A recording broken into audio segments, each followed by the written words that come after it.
Okay, welcome back. Thanks everyone for your patience. Seems to be sorted out, hopefully, knock on wood.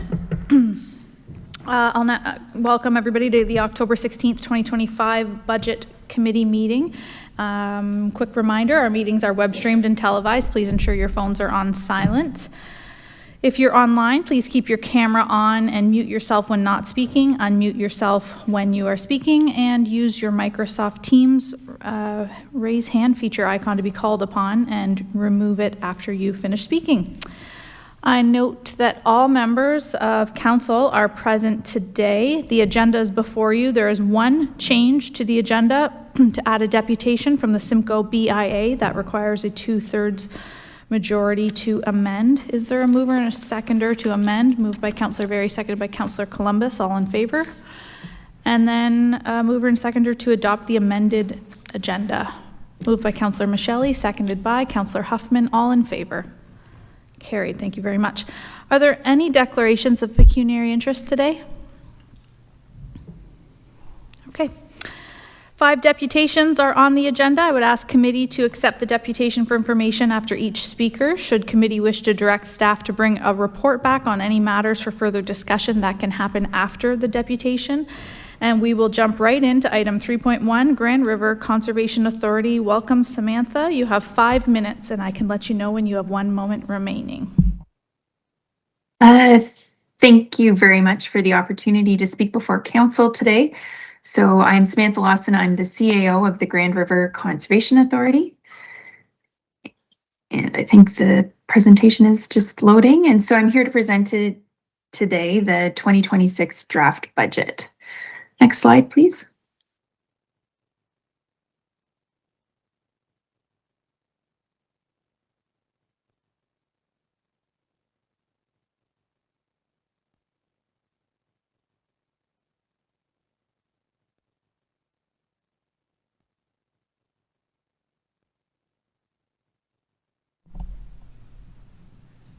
Sorry, yeah, we're just the next. Sorry, just okay. Working through a little continued IT issue. Okay, no problem.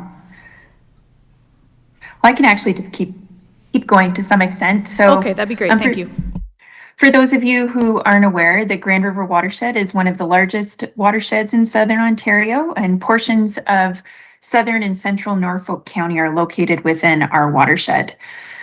So the Grand River itself and its tributaries lie at the heart of one of the richest and fastest growing regions in our province.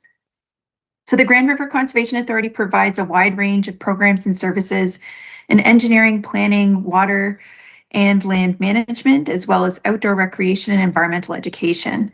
Earlier this year, we updated our strategic plan, which provides the framework for our organization to address the emerging issues of the watershed and to establish the foundation for the next 5 years. At the GRCA, our programs balance human, environmental, and economic needs so that we can deliver on our vision of a healthy watershed that connects, strengthens, and sustains resilient communities. We work with watershed communities to reduce flood risk, maintain and support a healthy watershed, and connect people with nature. So I'll just start by highlighting some of the budget challenges that are impacting our draft 2026 budget.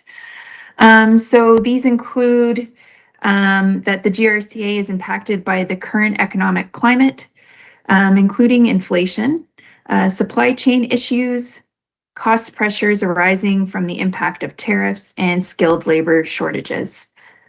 Projections of the conservation areas, which are our fee-for-use parks, revenue can be challenging as it's impacted by consumer demand as well as weather.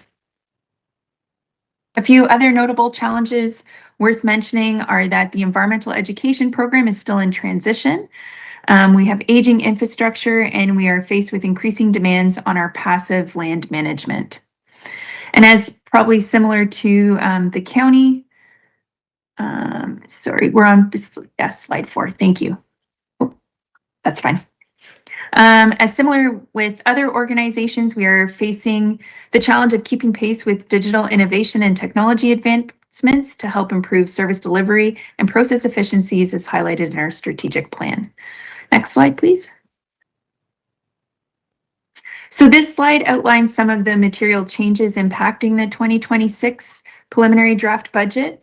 A 5% compensation and benefit adjustment takes into account a full year impact of the market adjustment that became effective this past summer on July 1st, as well as an estimate of the January 1st rate increases, grid movements, and benefit cost increases. Our insurance expenses have increased by 5% compared to 2025 rates. Administrative computer charges are continuing to see an increase over the last budget. Operating expenses increases have started to range from 0 to 3%. Our property rental income is increasing by 2%. And unfortunately, we've seen a decrease in our investment income as a result of unfavorable interest rates. Next slide, please.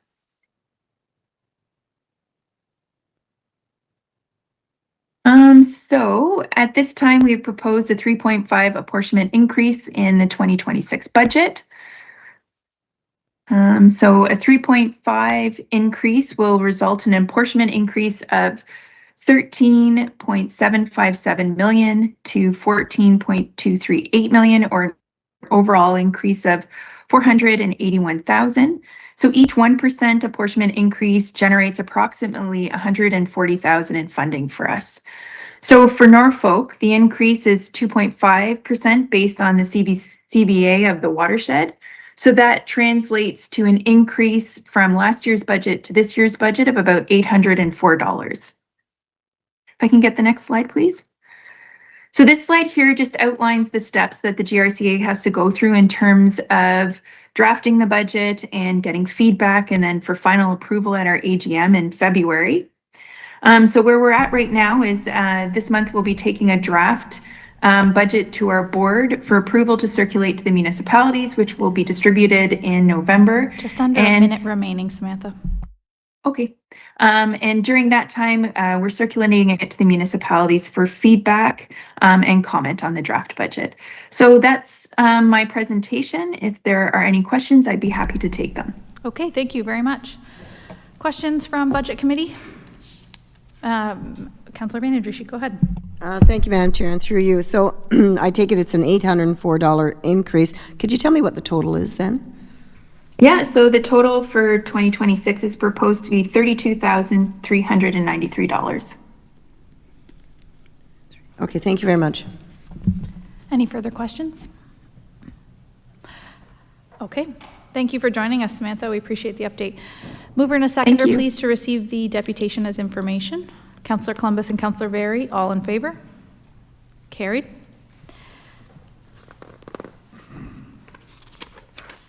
Next up, we have Norfolk Haldeman Community Hospice. Welcome, Andrea. 5 minutes whenever you begin, and I can let you know when you have 1 minute remaining. Great. Thank you very much, Mayor Martin.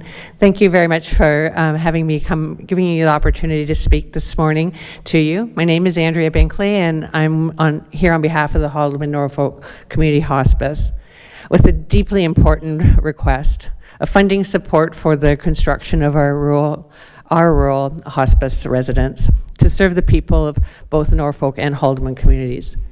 As many of you may know, our rural communities face difficult or unique challenges in accessing end-of-life care in this area.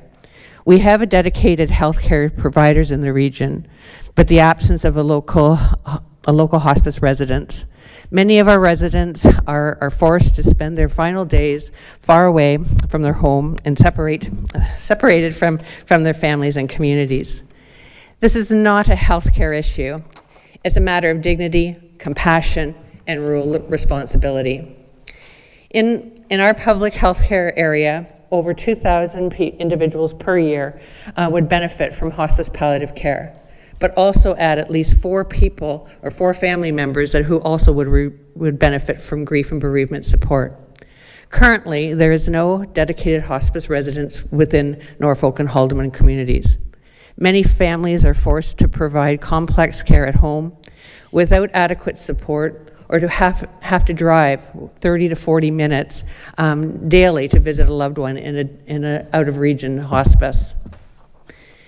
We are building a 10-bed rural hospice residence located centrally within the 2 counties, designed to offer 24/7 compassionate care in a peaceful, home-like setting. It will serve not only individuals that are dying, but also support families through counseling and bereavement services. This hospice will allow individuals to receive end-of-life care close to home and in our community. Relieves pressures on the hospital by transitioning individuals to our hospice at the end of their lives. Improves quality of life for individuals at the end of their lives and their families who are going through a very difficult time of life. The projected cost of the hospice center and residence is $14 million.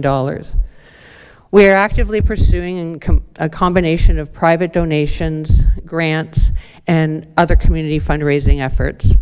However, we are here today to respectfully request a Norfolk County contribution of $75,000 to help make this hospice possible. This is not a cost, it's an investment in the well-being of our community. Everyone's last breath is as sacred as their first. Everyone deserves the right to die with dignity, surrounded by their loved ones, in a setting that reflects their values. This hospice will ensure that meets the basic need of human life. It'll help for the farmer, the teacher, your neighbor, and your loved ones, right here in our community. We have the property, we have the team, we have the will. What we need now is your support. On behalf of the individuals at the end of their lives, their families who have struggled, and those who will one day face this journey, I thank you for considering the Norfolk Halderman Community Hospice request. With your help, we can build a place of peace, comfort, and care, right here where it belongs, right here in Norfolk and Haldeman counties. I welcome any questions and would be honored to speak further to any of you about this project. Thank you. Thank you for your presentation, and thanks for coming back at budget time. Are there any questions? Councillor Columbus? Thank you, Madam Mayor. And of the $14 million, how much have you got raised or pledged to this day? Almost 50%. 50%. Thank you. Councillor Manandrishi? Thank you, Madam Chair, and through you. Thank you for your presentation. This is a very important thing. We have another Secure Houses in Woodstock, of course, and that is used quite frequently from this area as well. So is there a point of divide? You've got 10 beds.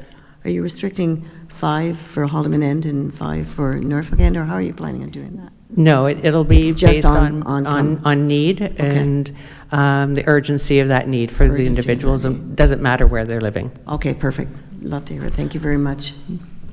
Any other questions? Can you just reconfirm your request of Norfolk County? $750,000. Okay. Yes, just glad Yeah. you caught that, Yeah. councillors. Sorry. Okay, and then, so how would those funds be helping? What types of specific uses would you put Norfolk County tax dollars towards? So they would be used towards the construction of the building. The building will be about 16,000 square feet, give or take, might be a little higher, but it'll help build the rooms, support the rooms that for the hospice. Okay, and do you have any commitments from Haldeman County at this time? Not at this point in time, but the ask is in their hands. Yes. As well, and actually asking for the waive of development fees as well on the property, as well as a financial ask. Okay, and if they were to contribute dollars besides waiving of development charges for you, would that go towards construction as well? Correct. Okay. I don't think I have any other questions. Anyone else? All right, thank you for joining us. Appreciate Thank the you. information. Thank you, everyone. Mover and a seconder to receive the deputation as information. Councillor Huffman, seconded by Councillor Van Passen. All in favor? Carried. Councillor Van Passen. Yes, thanks, Madam Mayor. Definitely a need for this facility, but Norfolk County in our legacy fund have been setting aside $500,000 a year for a commitment that was made for Norfolk General Hospital. And I do believe that 2025 is the last year that we've fulfilled that commitment. So in my mind, we've been making do without that $500,000 for the last 10 years. We could probably make do without that for another year or so. So I would ask that staff bring back a report on the possibility or at budget time of how that could possibly work, and see if we can help support a very necessary facility here. So. The CAO might have a comment. Through you, Madam Mayor, certainly we can bring back a report. Do we have a timeline on when those funds are required? Like, is it right away? Could it be spread over 2 years? When is the requirements? That would be part of the system that, we can hold on to the money until they actually get a building permit and got to pay the bills, but at least we'd be tucking it away for future use. Right? Andrea, please, yeah. Thank you for joining. All right. So we're committed to have the house up and occupied by March 2028. So yes, the funds could be carried over a couple of years, 2 to 3 years. Okay, thank you for that. Okay, Councillor Van Passen's tabling a motion for staff report to come back to us. Is there a seconder for that? Councillor Van Andrieschie. Any discussion or debate? I'll call the question. All in favor? That's carried. Thanks. Okay, staff report will return to Norfolk County Council. Next up, we have Kimberly Earls from SCORE. Welcome. You have 5 minutes. Begin whenever you're ready, and I'll let you know when there's 1 minute left.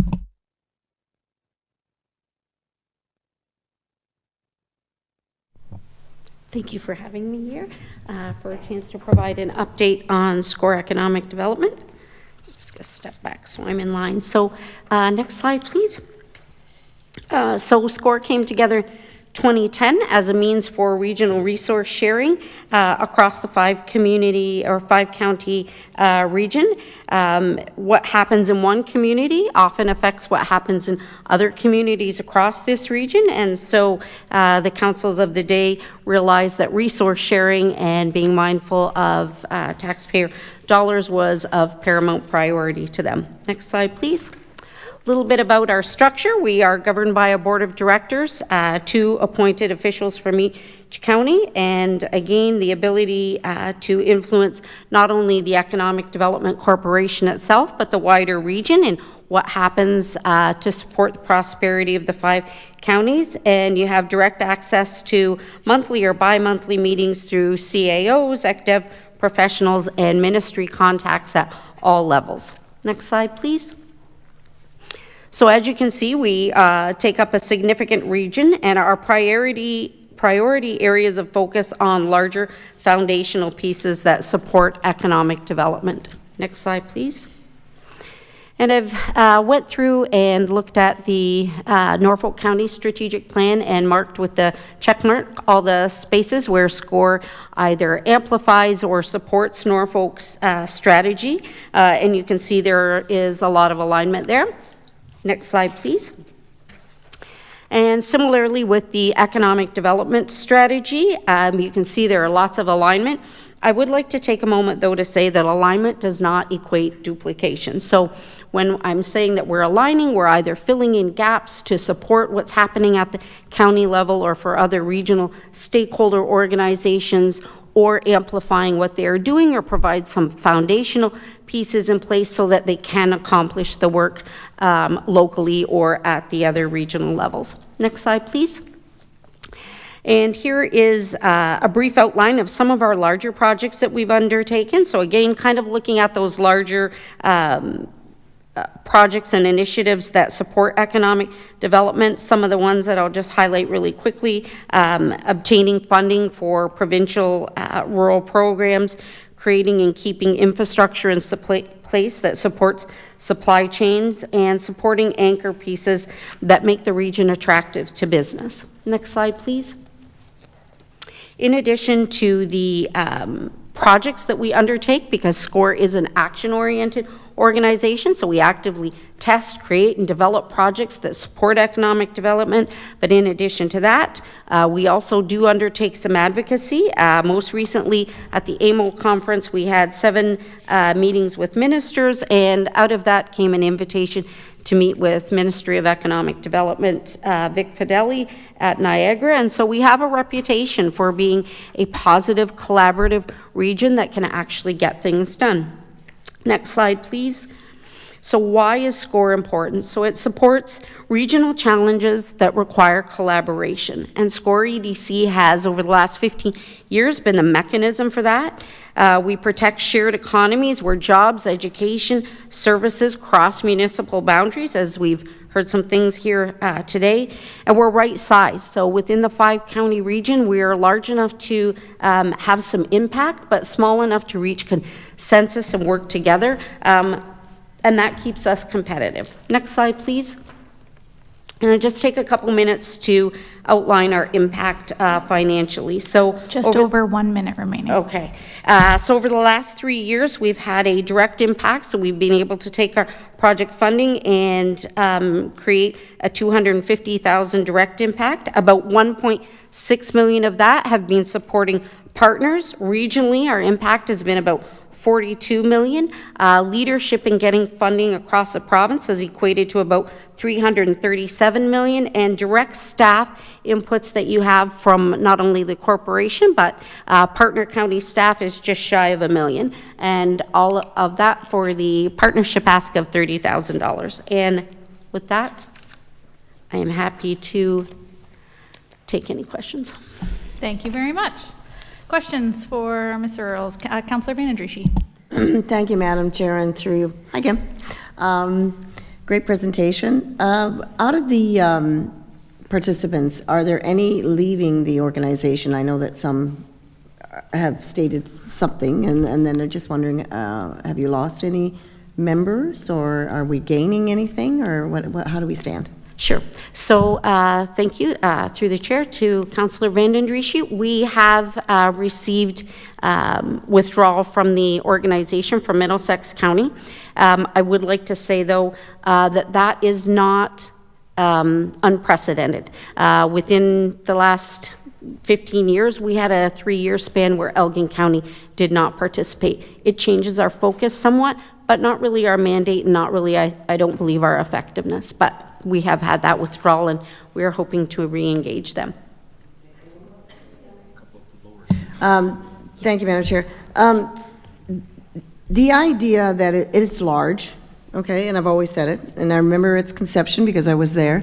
But at the end of the day, different municipalities have different needs and different demands, and it's tough when you're going to AMO or you're going to another conference or you're trying to get the time of the minister. We don't always work hand in hand with you because we have a different ask sometimes. How does that square up with you, and how do you manage that? So I will just, if I may, jump back to the prior question really quickly and say we have had lower tiers from Middlesex County come on board in place at the county level. So I did want to mention that. But yeah, so for a particular county to come in to look for advocacy, certainly that is something that I coordinate with CAO and staff in advance. And as a follow-up, certainly those conferences are so valuable, but they're, I feel like, a not the place to establish long-term relationships. Our job at SCORE is to establish long-term relationships so that we have that continued connection with various ministries at various levels, from very entry level to high senior bureaucrats to elected official. And so when we are looking at those meetings, that is how we are viewing that, as a means to open the door to wider conversation. I hope that answers that. Councillor Columbus. Thank you, Madam Mayor. Kim, your operating budget for the year, how many employees do you have?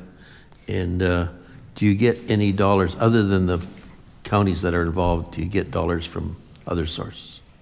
Thank you for that, through the chair. So our operating budget is, our core operating budget is specifically from the county. So it, up until last year, which it changed a little bit, was about 125,000. Employees depend. There is always 1.5 employees, but sometimes we have more depending on our projects and initiatives. And we do leverage funding from other levels of government for project specific. So whether that's from provincial or federal, we do leverage those funding dollars to support and expand what we're provided from our membership. So just to go further, so say last year, what amount would that be over in addition to what the municipalities provide? Last year... Just roughly. Yeah, we were at just shy of 130, and those were tied to specific projects.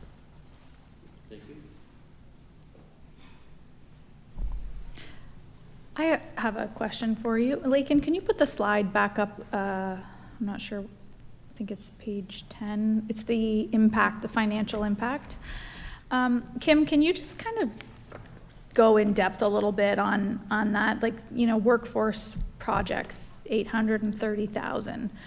Can you describe that? Like, that in itself could be a benefit of a $30,000 membership for us, but what does that mean, and how did you leverage those funds, and Sure. what kind of funds are they? Thank you so much for that question. Mayor, through you to the rest of council.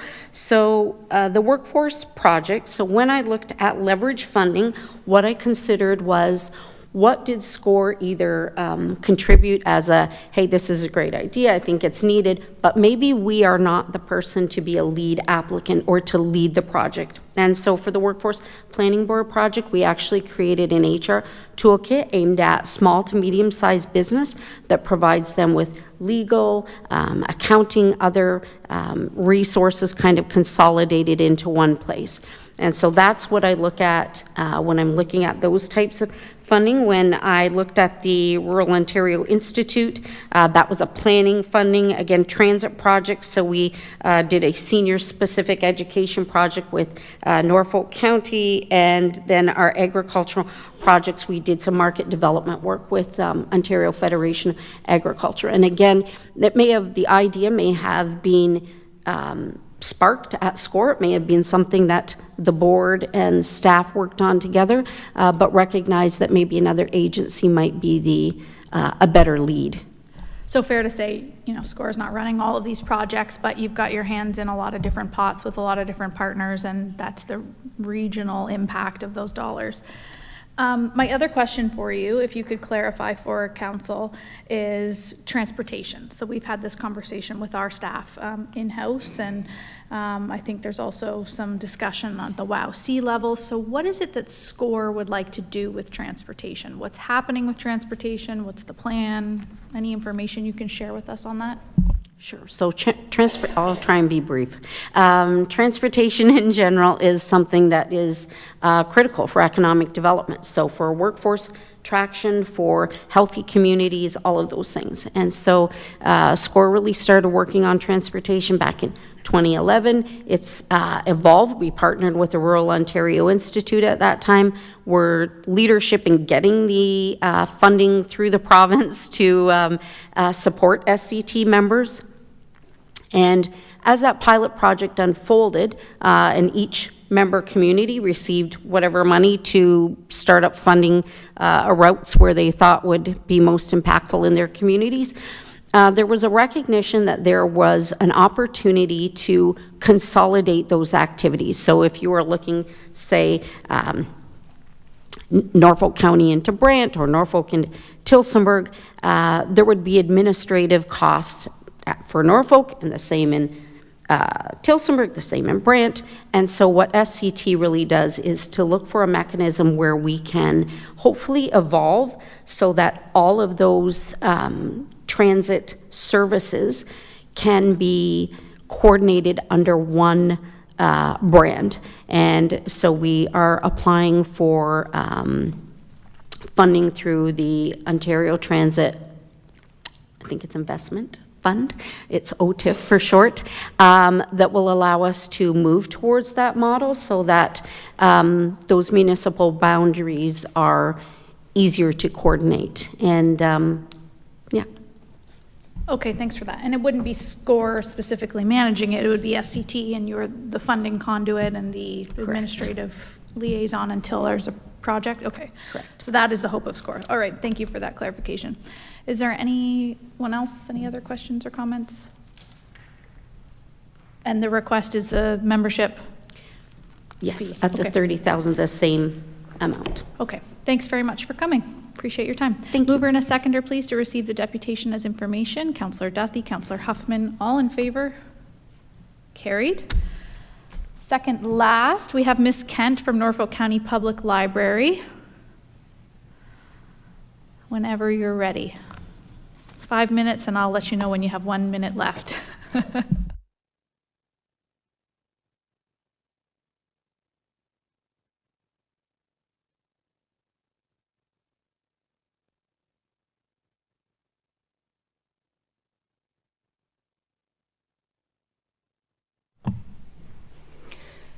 Thank you, Mayor, councillors, and staff. The base levy budget estimate funds essential operations only. It does not expand service. It covers salaries, benefits, contracts, leases, maintenance, utilities, and technology. Today's request goes further. It is a strategic investment to stabilize service, meet growing demand, and align with county priorities. Next slide, please. We propose 6 roles to stabilize operations and meet demand: 1 full-time programming and outreach manager, 1 part-time training coordinator, and 4 part-time library assistants. We proposed and requested 4 of these positions last year. Since then, the ongoing service gaps and operational strain confirm their urgency. These roles address single staffing, support consistent delivery, and advance NCPL's strategic plan and county goals for access, inclusion, and community support. Next slide, please. Staffing shortages trigger closures, service delays, and program cuts. Staff are shifted between branches to fill those gaps, which disrupts service. Programming, training, and outreach are reduced first, creating a domino effect across the system. This undermines consistency and diminishes public confidence. The issue is not inefficiency, it is insufficient capacity. These pressures prevent forward planning. Instead of expanding programs and building community relationships, staff focus on coverage. This request shifts the organization from operating under pressure to performing with stability. And I will point out on the slide, there is an update to the FTE request. It's 3.84, not 3.5. Thank you. Next slide, please. Population growth has changed how and when residents use the library. Demand for programs, technology support, and outreach have outpaced staffing capacity. Reduced program delivery is not due to low interest, but to a shortage of trained staff. This limits our ability to deliver early literacy programs, provide digital literacy workshops, and develop community collaborations. Training gaps confound service levels, inconsistent practices across branches, slow operations, and reduce community engagement. Outreach is limited. Turning away youth groups, seniors, and newcomer agencies weakens community presence when engagement is most needed. Adding these roles allows service hours to match demand, closes training gaps, and turns community requests into consistent, reliable delivery. Next slide, please. These positions stabilize operations, extend open hours, and restore program delivery options. They strengthen outreach and close compliance gaps. They reduce staff burnout, build capacity, and support skill development. It is an investment to improve operational reliability and positions NCPL for sustained long-term growth responsive to the community. Next slide, please. Deferring these hires has immediate daily impacts. Training gaps persist, leading to uneven operations and service. Program capacity will remain capped. A program offered at a branch may not return for weeks, frustrating residents and weakening engagement. Single staffing and short notice interruptions will increase, diminishing reliability and public confidence. Equity and inclusion goals will remain unmet because service levels will differ across the system. Deferral keeps the library reactive when strategic alignment is essential. Next slide, please. Community demand is clear and consistent. 3 years of program evaluation data show strong interest. 88% of respondents want more programs. Adult program demand is at 100%, with high demand for teens and children's programs. A recent community survey found 46% of respondents want more weekend hours and 30% want consistent opening times. These roles respond directly to resident priorities. The program manager and library assistants will convert this demand into scheduled, reliable programs across all branches. Next slide, please. The levy impact is modest within the county's overall budget. The benefits are increased community-focused programming, improved efficiency, broader service reach. This investment strengthens reliability and resilience and protects public access. The 2024 Social Return on Investment Study found that each municipal dollar invested in NCPL generates $6.97 in community value. Continued investment builds public trust and prepares the library for future needs. Next slide, please. I respectfully ask Council to approve the proposed 2026 staffing investments. They stabilize operations, meet community demand, and deliver Council and library goals. This is a strategic, evidence-based decision with strong community impact. Thank you. Right on time. I didn't even give you your 1-minute warning. Great job. Thank you. Questions for Ms. Kent? Councillor Columbus. Thank you, Madam Mayor. Ms. Kent, several months ago you came before us looking for increased security service at the library. Is that in here, what you're proposing, anywhere in your budget? Through the mayor to the councillors, we are still exploring options for any additional service for security. We've been monitoring, in the last 6 months, have seen quite a change and quite a shift in the issues that have caused staff such concern. Especially, it's outside the library that has been our concern, getting across the courtyard into our back door, which is county property. But inside the library, we have walkie-talkie systems in place. And we have a visual monitoring, so staff know if we are at green, yellow, or red levels of need. So inside the library, we've initiated things already that are low minimum cost. And to add any further security, it is not within this proposed budget for 2026. Okay. Councillor Brunton. Thank you, Madam Mayor. And thanks, Julie, for your presentation. My question is, do you use students on, like, they have to do that community service, you know, for, what is it, 40 hours in a year or something like that? Do you use them? Yeah, through the mayor to the councillor. We do. We have a robust volunteer program, and we do have, currently there are 4 students that have applied to be part of our teen advisory group, and that would go toward their hours. We also employ 14 students as student pages. In that regard, we have an open call right now out in the community and around the schools for any more students to apply for the page positions, of which we had 6 vacant. So we hope to have those filled very soon. Good, thank you. You're welcome. Councillor Van Andrieschie. Thank you, Madam Chair, and through you. Thanks, Julie, for the presentation. Can you refresh my memory? We have, if you could go right through, how many libraries we have, how much staff is allocated per library, and now you're telling me about pages, so that I find that most interesting. And and the hours. So just a quick rundown. You can do it quick. Through the mayor to the councillors, there are 5 branches. There's one system, 5 branches. Each branch serves the entire county, but they are really unique in the communities where they are located. We have 14 pages that are hired, as well as we have maintenance staff and janitorial staff. We have a total of 27 full-time equivalent staff. However, there are 14 of those also who are part-time staff that work a 40-hour work week, 40-hour within a 2-week pay period. We have 5 coordinators, 2 managers, and a CEO. And currently, staff are distributed across the branches for various operational reasons, and we're certainly finding that model might not be able to support it in the future with any particular growth. You had another question in that, and I can't remember what it was. So out of the total, not counting your part-time, just full-time equivalents would equal to, that would be 27 full-time equivalent, yes.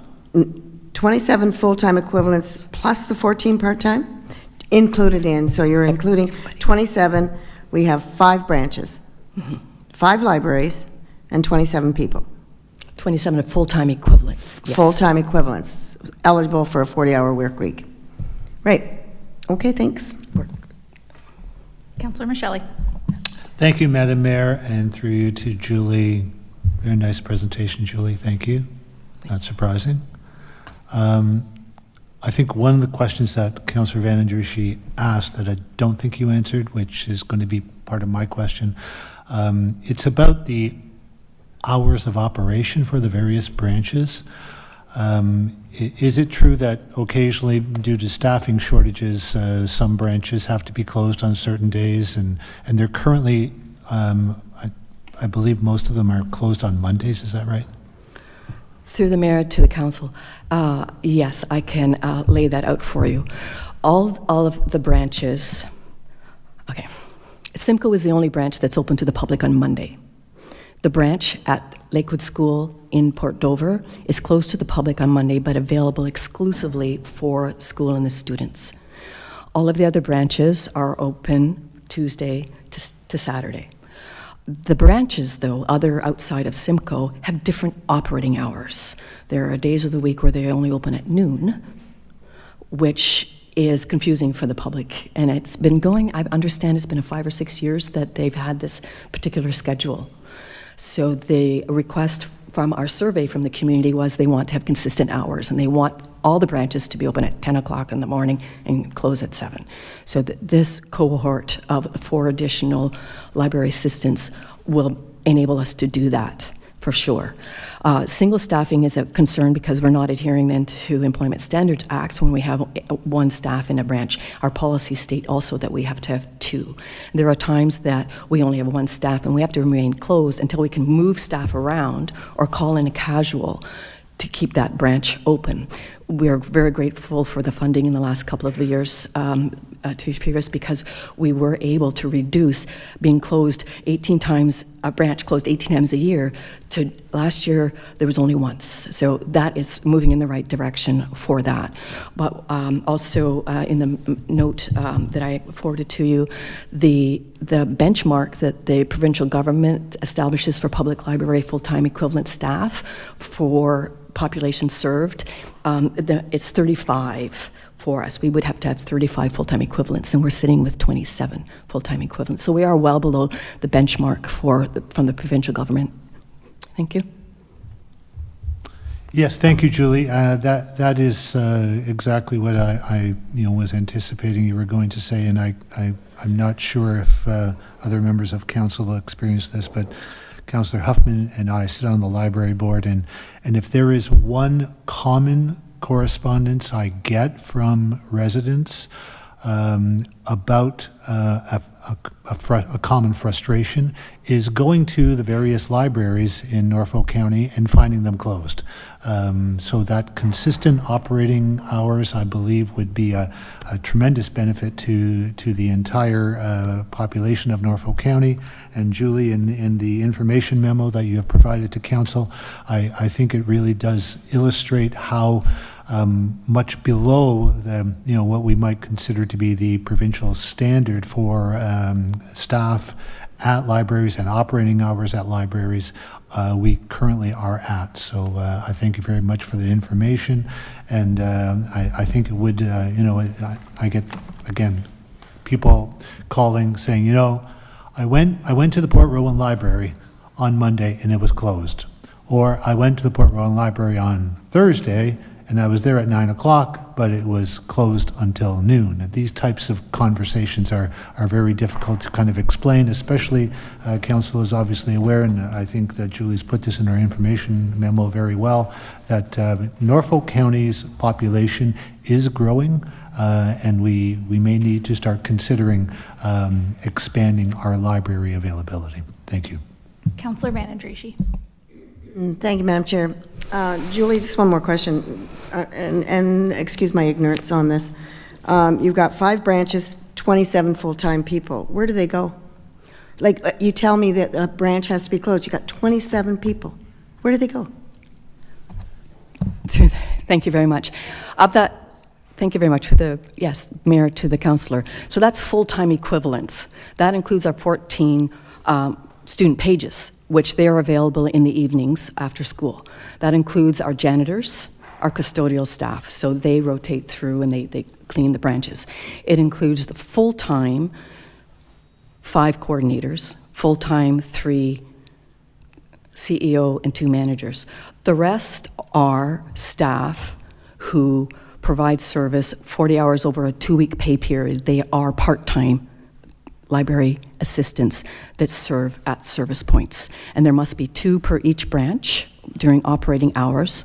Here at this branch, there are more, because here at this branch, we do the technical work. And that means when the books come in, all of the binding, putting them into the system, labeling, all the technical stuff is done here. So we do have more staff scheduled for this branch. When there are programs out in the community and outreach, and when there are programs at another branch, we may have to have a 3rd staff available. Our outreach, we are getting more volunteers interested in coming to our outreach with us, but that coordinator for our outreach who is going in the community, staff will go with her. So that is taking staff off frontline at a branch to go to an outreach event.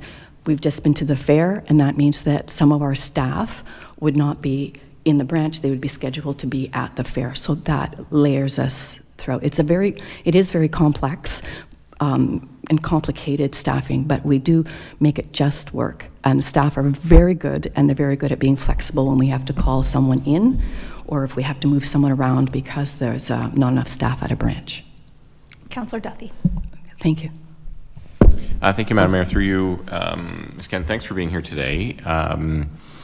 And certainly very informative. I really appreciate the work that the library team is doing. I can tell you my kids love the library, so you're doing lots of really great things.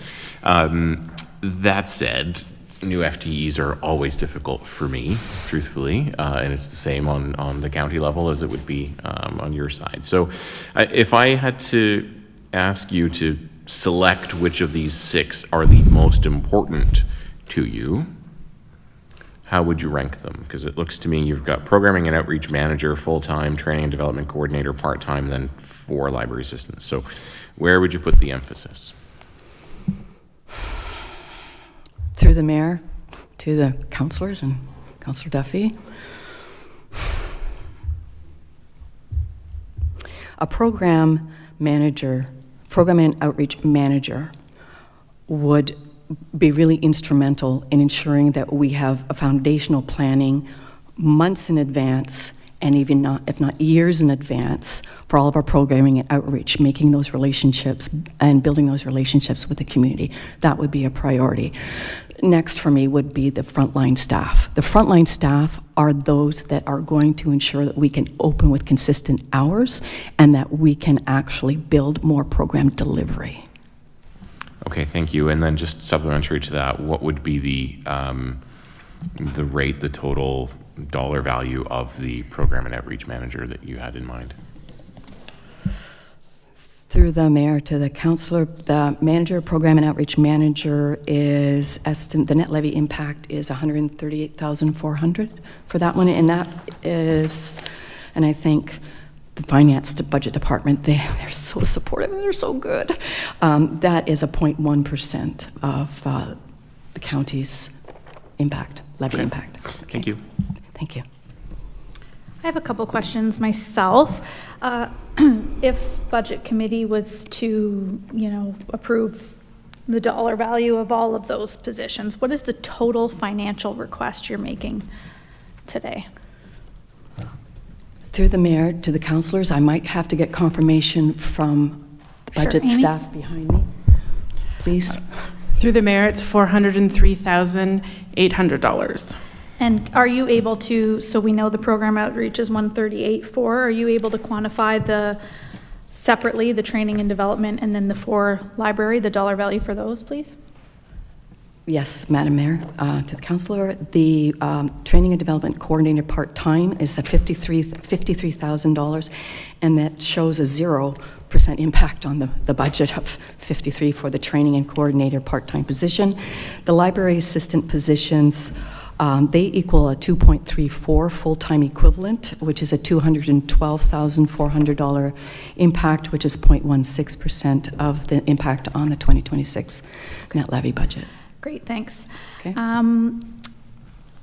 And specifically, it is the 4 part-time staff that lead to the consistent hours? Okay, good, I want to make sure. Yes. And can you please elaborate, you talked about it a lot last year in your presentation, but the community value of 697, what is that social return? How is that calculated? What is that?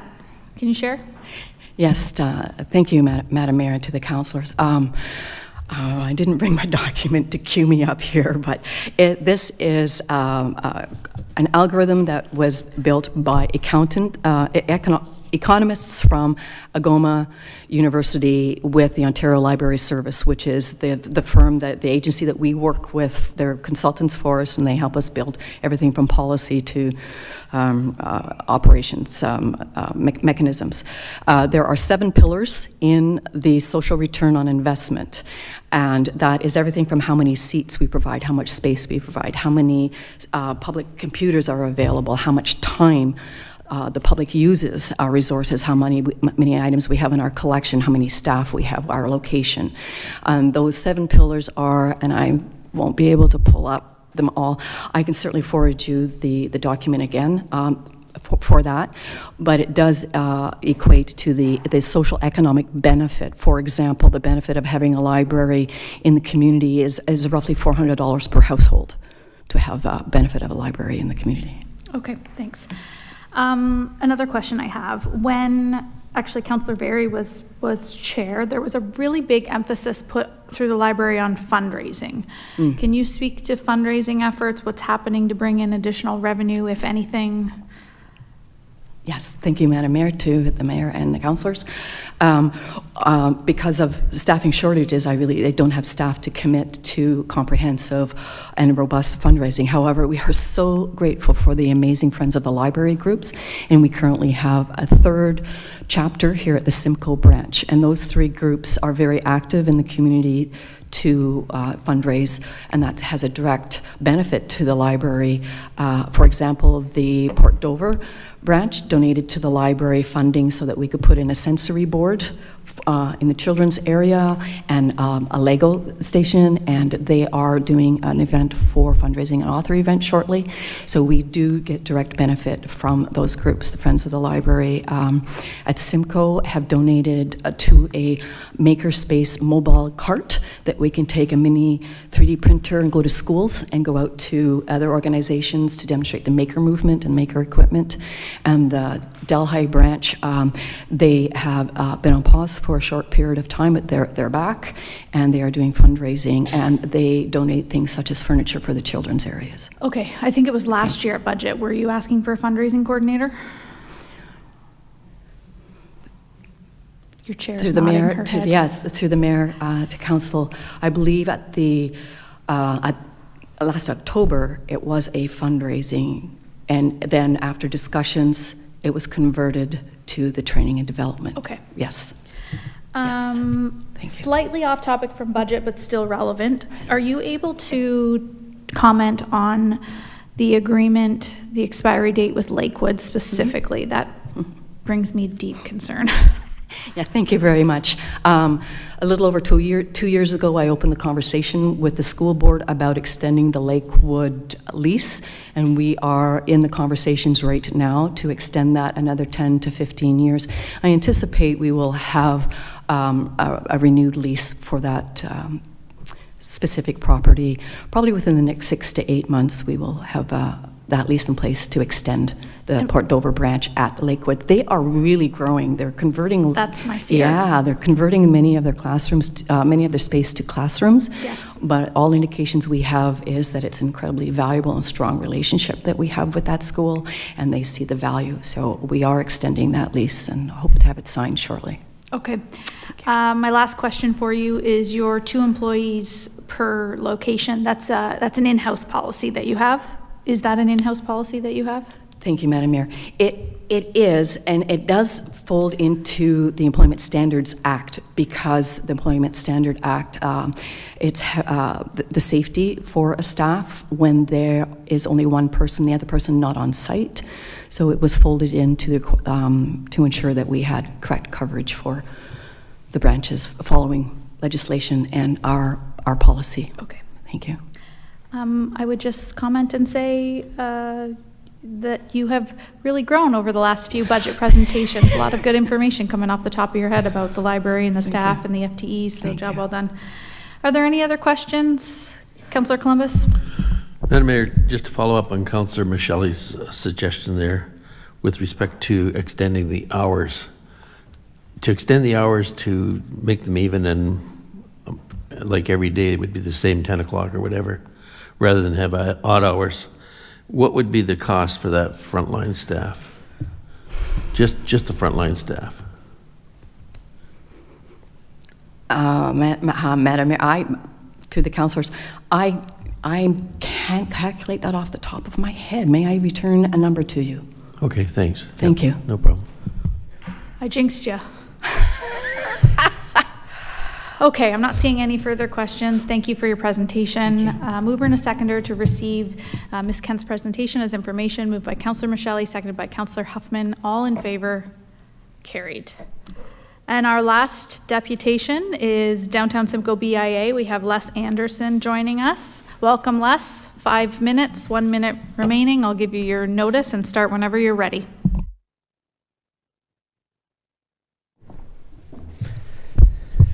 Thank you, Madam Mayor and members of council and staff, for the opportunity to present or discuss our 2026 draft operating budget. Just some quick highlights. Our budget in 2026 will be the same as it is in 2025, and that entails a net levy amount of $180,000. Which has been the same as 2024 and 2025. Again, this year, our emphasis has always been on continuing with beautification efforts in the downtown, including cleaner streets, weeding, better lighting, safer streets, and more attractive streetscape. So we look forward to continuing that in 2026. And at the same time, we'll be requesting from councils to approve use of our reserve funds in the amount of $95,000. And I'll get into that in a little bit. So some of the pressures that we're having is some increases in operating costs. What we've done is reevaluated our budget and moved some money around to cover those cost increases with no increase in the levy amount. And we're also faced with taking on additional responsibilities and costs that supplement services that Norfolk County provides. And we'll get into that a bit later. But so the reserve funds, the use of the reserve funds is important. We've got 4 projects that we would like to do in 2026. The first one is the continued beautification of downtown. And in 2025, we've made a significant investment in street level planters, additional lighting for the street light posts, and so we're asking again this year for $20,000 from the reserve funds, and that'll be for some new items and replacement items. We've had that the last, I think 2025 would be the 3rd year that we've had that $20,000. Garbage continues to be a significant problem in the downtown core, and the BI has been proactive in addressing that. We've hired a company to provide a waste collection once a week, and that's in addition to the Wednesday regular pickup. So the projected cost for that in 2025 is $8,000. We started in September of this year. And for 2026, the cost for the contractor, disposal bin, and tipping fees is estimated at $20,000. And the Board of Management has determined that that should not be added to the levy, that it should come from our reserve funds. The Simcoe BI also partners with NACL to provide street cleaning twice per week, and the cost for that on an annual basis is estimated at $4,200. 2025, the BI explored the opportunity to install a digital or animated sign on Norfolk Street South. That project will not be completed in 2025, so we're requesting $48,000 from the reserve funds to complete that project, and that's providing that Norfolk County gives us approval to move forward. The resurfacing of Argyle Street and Culver Street parking lot is scheduled for 2026. And we met with county staff on site to talk about the possibility of putting in a couple of parkettes when they redo the parking lot. And we've estimated that at $7,000. So again, the total request from reserve funds is $95,000. And that's what we had approved in 2025, although we're only using about $48,000. 1 minute remaining. 1 minute. So I want to go back to the garbage issue quickly. As I said, we've been proactive, trying to educate property owners, business owners. We've hired a contractor for extra pickup, and we're sending letters directly to property owners. When the problem was identified, everyone pointed to the BIA and said, this is your problem, you need to fix it. So we can't do it alone. We need a stronger partnership with Norfolk County to address the problem. We can do everything we can, and what we're doing now is about everything we can, but we can't enforce the bylaw. We can't take any action on property owners. We can't, we've tried different things, and, it has no impact. Our letters are meaningless to the out-of-town property owners, and people are smart. They know there's a garbage pickup on Friday mornings, so they put their garbage out anytime through the week. And that includes people coming into town from outside of the downtown area and dumping their garbage illegally. Friday mornings, the streets are clean. By Sunday evening, more garbage appears. This past Sunday, I did a walk around downtown, and there were 41 garbage bags, 1 box spring, 2 mattresses, a couch, and some broken furniture. Sorry, Les, I gotta cut you off there, but I'm sure a counselor will ask a question of you to continue. Questions? Councillor Van Passen.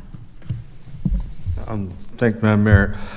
I got a real problem with a budget that uses reserves to pay for day-to-day stuff like garbage. So could you expand a little bit more on the garbage problem there? Well, there's a garbage problem downtown 7 days a week. The regular pickup is Wednesday that the county provides. And again, by Friday morning, the contractor will pick up enough garbage to fill half a disposal bin. So it's significant, and when he picks it up Friday, by Sunday evening, there's more garbage. Yesterday was the pickup, and there's 3 hot spots for drop-offs, it seems. But yesterday was garbage pickup.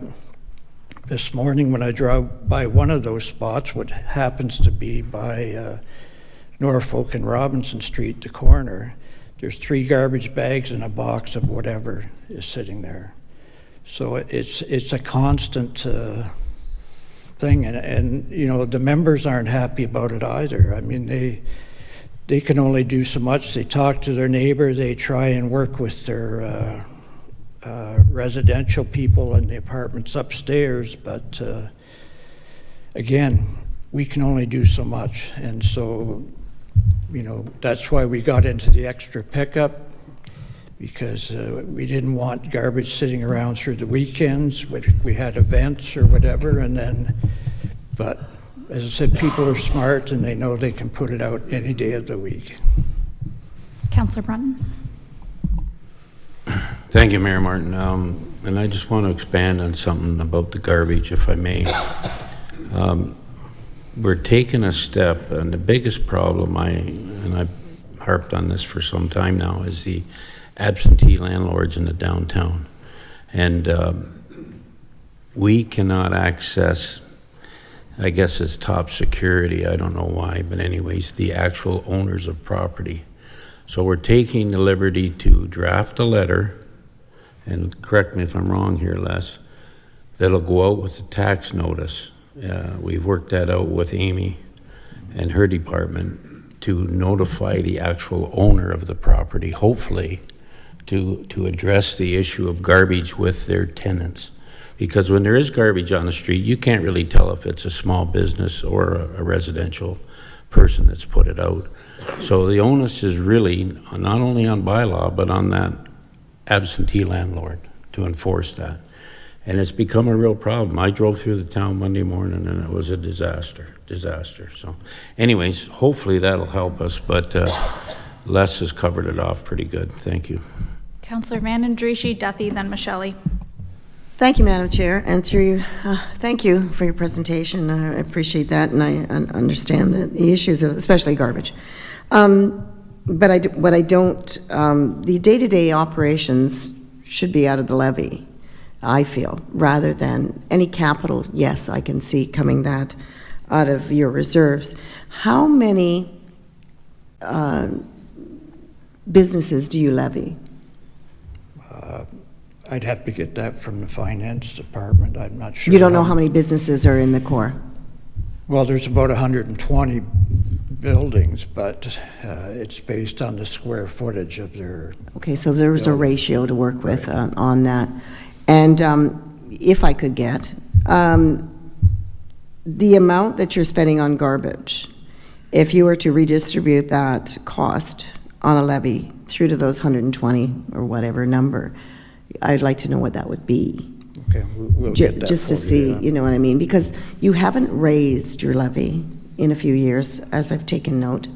And that's not good when you're operating a business. You have to have increases. There's always increases. And I know it's a big demand on the businesses that are trying to keep the core as beautiful as possible, and I do understand all that. But that would be my question to you, if I could get that back at some point in time. Thank you. If I may, Madam Mayor, just to comment on that, the $20,000 for the garbage pickup, that's an extra service added on to the county weekly pickup. That's not a regular operating cost of the BIA. So, and what our members are saying, they're already paying taxes to have the garbage picked up. They are not too in favor of having an added cost for an extra weekly pickup. And the reason for that, you know, since COVID, we've got a lot of struggling businesses like everyone else. And we're about to get hit with losing a major tenant downtown. So, you know, to add to the levy right now, our operating budget is great at $180,000 levy. We don't feel we need to add on to that levy for an extra garbage pickup. Just explain that one more time to me then. They get one pickup per week, as everyone else does, through the county. Yep. Correct? Yeah. It's your choice to put on a second pickup to keep downtown clean. Is that correct? Yes. Okay. Do you know in other BIAs in the area that do we do that as well? Or do other BIAs pick up their garbage a second time during the week, or? I think there's a few, and I know that one gets a grant from the county or the municipality to do that. It's a neighboring community. So that's not coming out of their levy budget, it's coming from a grant from their municipality. Didn't know that. Thank you. I didn't know that. Do you know that? No, it's a neighboring municipality. Oh, a neighboring municipality. Yes. I thought you meant a neighbor as to say Simcoe, Delhi, Dover, whatever. Okay, that's... But if we didn't pick up the garbage, it would be a disaster downtown. Oh, I totally get it. I totally get it. But it's, and like you say, it's a deeper issue. It's that of the tenants that are taking advantage, or maybe stray garbage that's coming into town. I don't know if I'd carry a mattress from wherever and dump it in town. I think that would be more of a local issue. But at the end of the day, I understand your problem. I just, as a business person, I look at it and say, that's part of operating a business, is to keep my frontage as clean as possible.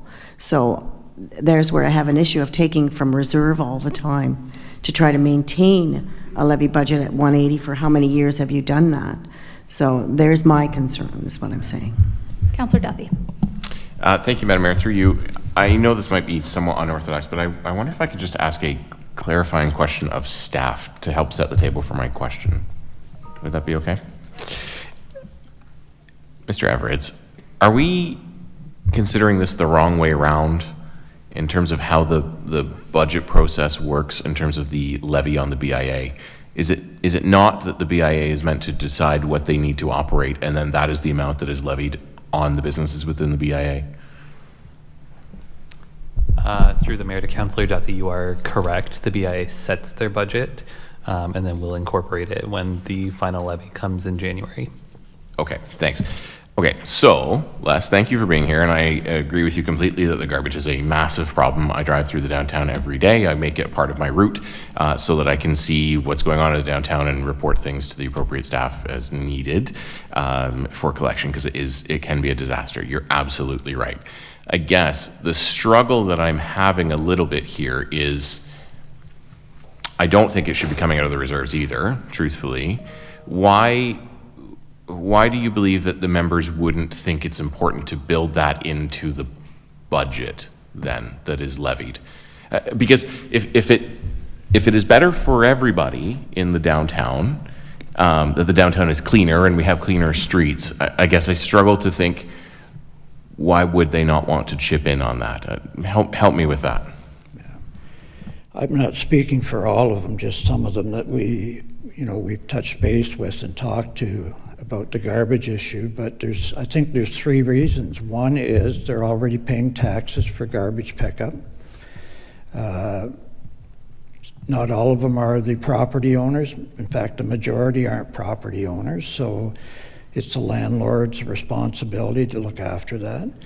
Secondly, the reserve funds are levy dollars that the members have paid. It's not a reserve fund that was created by the county. This is money that the members have already paid in past years. So they see that as a reasonable use of their dollars. And then I think the third is that we're saving the county money. The county couldn't do this for $20,000. You know, if you had to go around 3 times a week and pick up garbage, you couldn't do it for $20,000. I wouldn't debate that with you for a second. No, You're absolutely right. But if we stop, someone would have to do it. I'm struggling to think why would we not build that, go from 180 to 200 and levy that on the BIA members? Because it's not the right time to raise the levy. And secondly, we already have members' money in the reserve fund that can pay for that. If it comes to a point that, you know, we can't use the reserve fund, so we'll have to look at the levy if that's what council wants us to do. But the discussion will have to be whether we continue picking up the garbage on a regular basis, or is it ad hoc? So the reserve fund, though, was started, I think the intention, if I remember correctly, was that it was 1 year worth of operation was meant to be in the bank. Is that the idea? That was the original intent. And with COVID, that's how we got the reserve fund. We couldn't do much that year during COVID, and we got our full levy amount. So, I mean, that was a significant part of the reserve. Okay. My general sense is it's not a great idea to fund ongoing operations from a levy fund, or from a reserve account, but thank you. Okay, Councillor Michele, Very, and Columbus. And then, sorry, 1 second. Brunton and Columbus. Just a clarifying question as we continue this conversation. Does the landowner pay the levy, or does the registered business pay the levy? The landowner's responsible for the levy, but they quite often will pass that through to the business owner through their lease agreement. So when they pay their property taxes, are they paying their levy simultaneously? Okay, thank you. Sorry, Councillor Michele, please. Thank you, Madam Mayor, and Les, thanks for your presentation. I mean, garbage is always this big problem. I'm always kind of just interested, though, in sort of the almost behavioral economics of people leaving the garbage. You mentioned that the garbage day is on Wednesdays, but there is a pickup on Fridays. That's our pickup on Friday. That the BIA does. And then you said that by Sunday evening, there's quite a bit of garbage still. I'm always just trying to figure out, like, what do you think or speculate is the reason why there's a Friday pickup and then people are taking garbage out on Saturday and Sunday and leaving it there? Is there some kind of, like, again, I know you have to maybe speculate, but is there any kind of suggested rationale for why that's happening? I think some of it is the residents in the apartments upstairs missed the Wednesday pickup, and they know there's a Friday pickup. The other part is we have lots of illegal dumping downtown from outsiders that come into town, and we've got certain spots that we've witnessed in the past that a car will pull up and empty their trunk full of garbage and leave. But I guess what I'm asking is, so you said that the tenants miss the Wednesday garbage. I get that, and and to be fair, there are people who honestly don't know what day it is. They just take their garbage bag out when it's full and they put it somewhere, and that's another topic altogether. But then there's a pickup on Friday.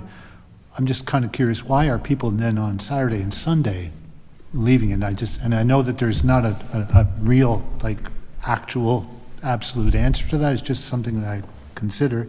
And Madam Mayor, if I can just ask, with that in mind, is there a time of the month when it is more so in that regard? And I'm guessing, around the first of the month, if the people are leaving their tenancies, that's when they're cleaning out, moving out. That's when people come up with more garbage to leave behind. I think that's where the mattresses and the couches come from, obviously. Right. But is that the case? That's right. That's correct. Okay. And just last one, Les, I think you have it to a certain extent, but have you been able to be in touch with any, boards of trades, business improvement associations in other municipalities that have a successful program doing this, that is not based on, getting more money from the municipality, but with some kind of different, pickup regime? Well, garbage is a problem within a lot of BIAs. We talk about that regularly. We have a Tuesday teleconference, and garbage and parking is a problem with a number of BIAs. However, the BIAs that are within a two-tier municipality have no difficulty at all with garbage because they've got both the county level say and the local municipality. A number of BIs, or some BIs, get grants from the municipalities to do this kind of thing, but they also do a few other things along with the garbage. So, yeah, I mean, it's a problem everywhere, and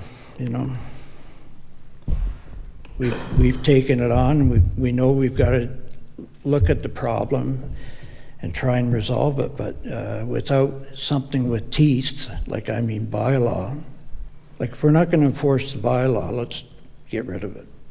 Because there's a specific part of that bylaw that says that any building with 6 units or more has to have their own disposal system. Well, we've got 3 downtown, and they don't follow that bylaw. So That's just one example. So, like I said, we're doing everything we can, but we need a stronger partnership with Norfolk County to make this work. Otherwise, it's going to continue. We don't see it in other surrounding towns. Port Dover has Friday the 13th. You go down there Saturday afternoon, it's clean. You don't see garbage on the streets in Delhi or Port Dover or wherever. But we've got a transient population in Simcoe. We've got all the services in Simcoe that people require. And that way we're a little different. We're bound to have more problems than some of the other areas. Okay, I've got a queue of counselors that want to speak, but let's respectfully temper this to budget-specific questions. We have this debate every single year at budget. There's no new information here today. Next year there will be, as the producer responsibility levels change. So let's try to keep this budget-focused, not about the content and the locations and how much in other communities. Councillor Barry.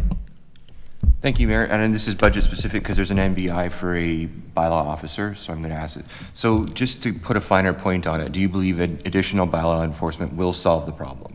Or are we just sort of throwing money at this and it's still not going to work? If the bylaw officer was actively going door to door and talking to the businesses or the landlords, that might make a difference. But my understanding is unless they have specific proof of who put the garbage there, there's not much more they can do. Well, no, sure, but they can mandate that there's collect those bins. They can make that happen if there's enforcement there. So that's, I guess what I'm asking is you're asking for more bylaw enforcement. If we, rain the wrath of bylaw down on your BIA, is that going to solve it? No, probably not. Okay, so fair enough. So my other question is, I just want to clarify what I think we might be talking about different things when we say reserve. We might have a different understanding. What is your reserve accounts? What are they for in the BIA? So do you have capital that has reserve accounts? Because that's typically what a reserve account is to pay for capital replacements. The reserve fund is monies that we haven't spent from the previous years. So if you have a surplus in a year, in your operating budget, that goes into the reserve. Okay, so it's not a reserve account that we think of reserve accounts where you're replacing capital. It's essentially a savings account.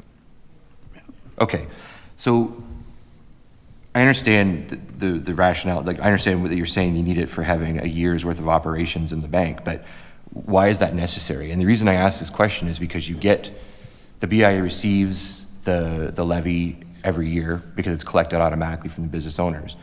The only way that would not happen is if there was no BIA anymore in the bylaw, because the bylaw is they automatically get that levy taken off. So if there was ever no BIA, you wouldn't need the year of funding in the bank.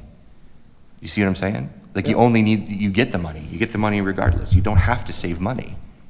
So why is there a year's worth of operating in what you're calling a reserve account, which is essentially a savings account, that absolutely can be used for garbage and to provide services? Because that's what the BIA levy is for, is to provide those services. So just because the BIA has chosen to save that money year over year doesn't make it a reserve account. It's still operating funds that you haven't used. So that's what I'm trying to clarify here, is that there's no need for a year's worth. You get the money, right? And I guess, again, we have to go back to the year of COVID. That created about $160,000 of what we have in reserve. Right. But, that line of thinking of we needed 1 year of operating costs in a reserve, that came up during COVID. And the reason that came up is if the BIA disbanded or if the county chose to try and disband the BIA, you would need some time and some money to do that transfer because the county would be picking up all of those responsibilities and expenses. So the idea was there'd be a transition period while the BIA and the county worked together on, making those changes. What expenses? Specifically, what would that year of operating have to cover if the BIA no longer existed? Well, we would expect the flowers to be planted, the hanging baskets to be hung, everything that the BI is doing right now, we would expect the county to pick up. So can I get some clarification from somebody? I don't know who that would be, if it's finance or if it's bylaw or clerk. If the BIA disbanded, would the BIA still exist enough to be able to operate for a year without the bylaw? Like, so would the BIA even be able to spend money on flowers out of this year? Okay, so there's 180, whatever there is in the savings account, reserve account. What happens to that money if the BIA disbands? They don't continue to spend that money, correct? Through you, Madam Chair. The BIA is established under regulations and litigation within the Municipal Act, so it allows for a special levy. The finance team can correct me, but if they were disbanded or ceased to operate, those revenues would go back to the county. As to the activities within the core, that would just become part of council's annual budget deliberations, determining what expenditures it wanted to use for the community. So there would be no obligation on council to hang flowers unless council made the decision that is an expense they wanted to do. Okay, thanks, Bill, for that. So I guess my next question then is, the BIA, though, if council gets rid of the bylaw that makes the BIA exist, I don't know if I'm saying the according to Hoyle words, but you get what I'm saying. The BIA itself, the board, would no longer be able to spend that money, is what I'm getting at here. Is that correct? Through you, Chair Martin, that's correct. The Beautiful. board would cease to have any legal status. Right. So then really there is no, this money that's in the account can be used now for operations as it was intended when it was collected during COVID, because there's no reason to keep a year's worth of operating expenses if you can't use them. Through you, Madam Mayor, I might defer to our finance folks, but I believe the past practice has been that to utilize the reserves, they need council's permission, but I'll look to Mr. Everett to confirm that. Let's just pause on the staff questions, and I will come back to you after we Okay, receive fair the enough. I'm deputation's just trying to information. sort of draw a line here that there is money already. Thank you. Okay. Councillor Brunton, budget-specific questions for Mr. Anderson? Yes, thank you, Madam Mayor. And we discussed this the other day, but the BIA, do they have any intentions, and I'm asking you because being a member, but effective in the not too distant future, we got the green bin and the blue box in the downtown core. How are we going to deal with that, or how do you plan to deal with it, or do you not plan to deal with it? All we'll be able to do is educate people with the assistance of the county to, provide information on the new program. I think everyone's a little concerned about what the outcomes are going to be with that, but we'll have to see when the time comes. Well, it's closing in very close in the near future, but again, we understand the blue box isn't our responsibility for the majority down there. I guess there is residential, and it's a convoluted mess when you don't know who put it out. But is the green bin going to be a downtown problem too, do you think? I don't know enough about that, to be honest with you, to comment. I think the whole new program is going to be a challenge when it gets up and running, so. Okay, not entirely relevant to budget. Yeah. Councillor Columbus, and then we're going to put an end to questions. Madam Mayor, my question's been answered. Thanks. All right, thank you for joining us. Appreciate the information. Could I just add one thing, if I may? Because we I don't know where we got off on the BIA being dissolved, but we have no intention of dissolving the BIA. To dissolve the BIA, and the clerk is quite correct, it's established through a municipal act. It doesn't happen overnight, so it's a long process to dissolve the BIA. So, if that's what council wishes, again, it doesn't happen overnight. Okay, thank you for coming.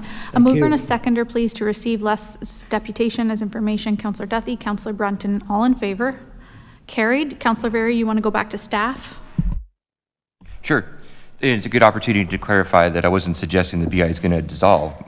What I was getting at was this idea that there's a reserve account for a year's worth of operating is unnecessary because the funding comes every year. That's my whole point. The only reason the funding would ever not come is if it didn't exist. That's all I'm getting at. So it's not as if like you're another not-for-profit where things could happen things could go wrong. There could be a ministry thing, and then if you don't have your money in reserves, you can no longer operate where you would have. That's the only thing I'm trying to say here. So to say that there's a reserve account, it may be, and yes, they have to get permission to do that from finance, but it's not a reserve account in the sense that we talk about it here. That's the only thing I was trying to make. It's a savings account that has money from previous operating funds that were come in that were not used. Sustainable funding, year That's over right. year, yep. So that's what I'm getting at, is that there was this sort of bonus pot of money that came during COVID that wasn't used, fine, but it's still money that was levied from the businesses that were supposed to be used for services.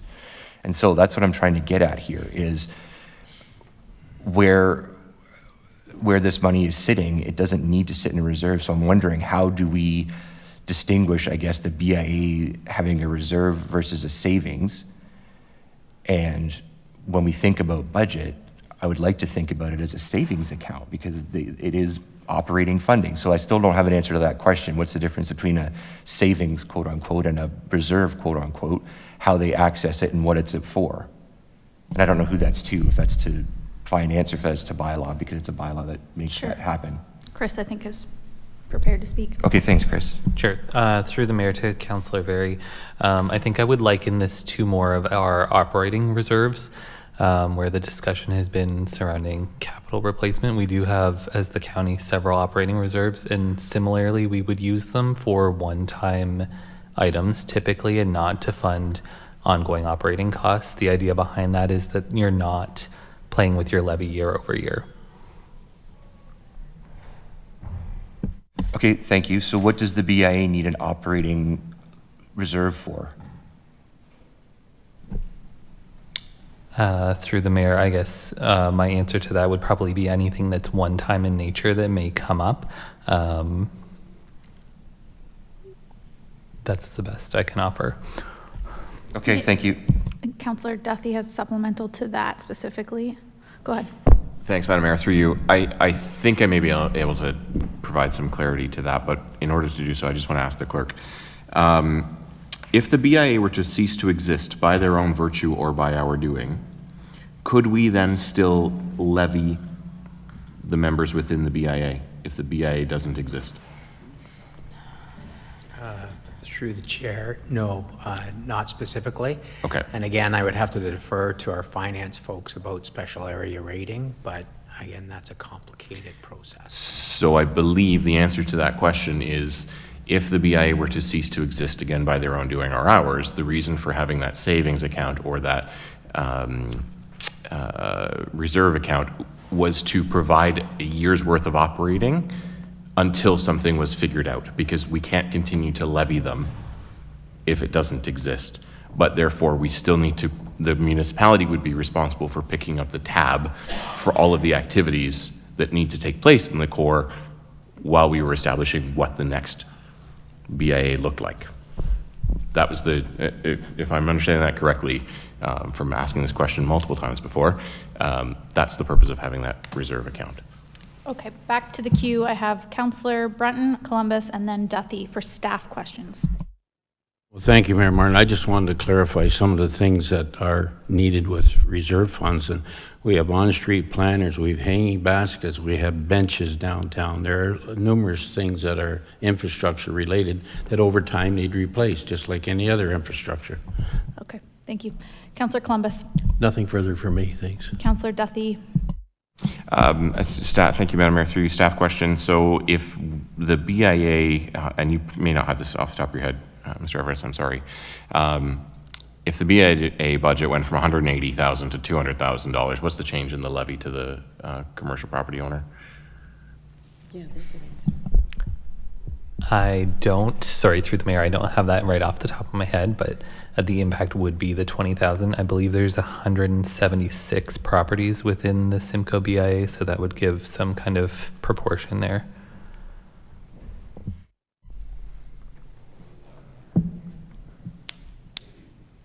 I have a couple questions for staff. So in the most respectful way, I am really tired of talking about this every year at budget because we kick the can around and then nothing comes of it. And in fact, 2 years in a row, I've asked the BIA for information on other municipalities. I'm not sure, Councillor Michelli maybe, or someone raised that, and we've never heard back. So I think the answer is there is no perfect system.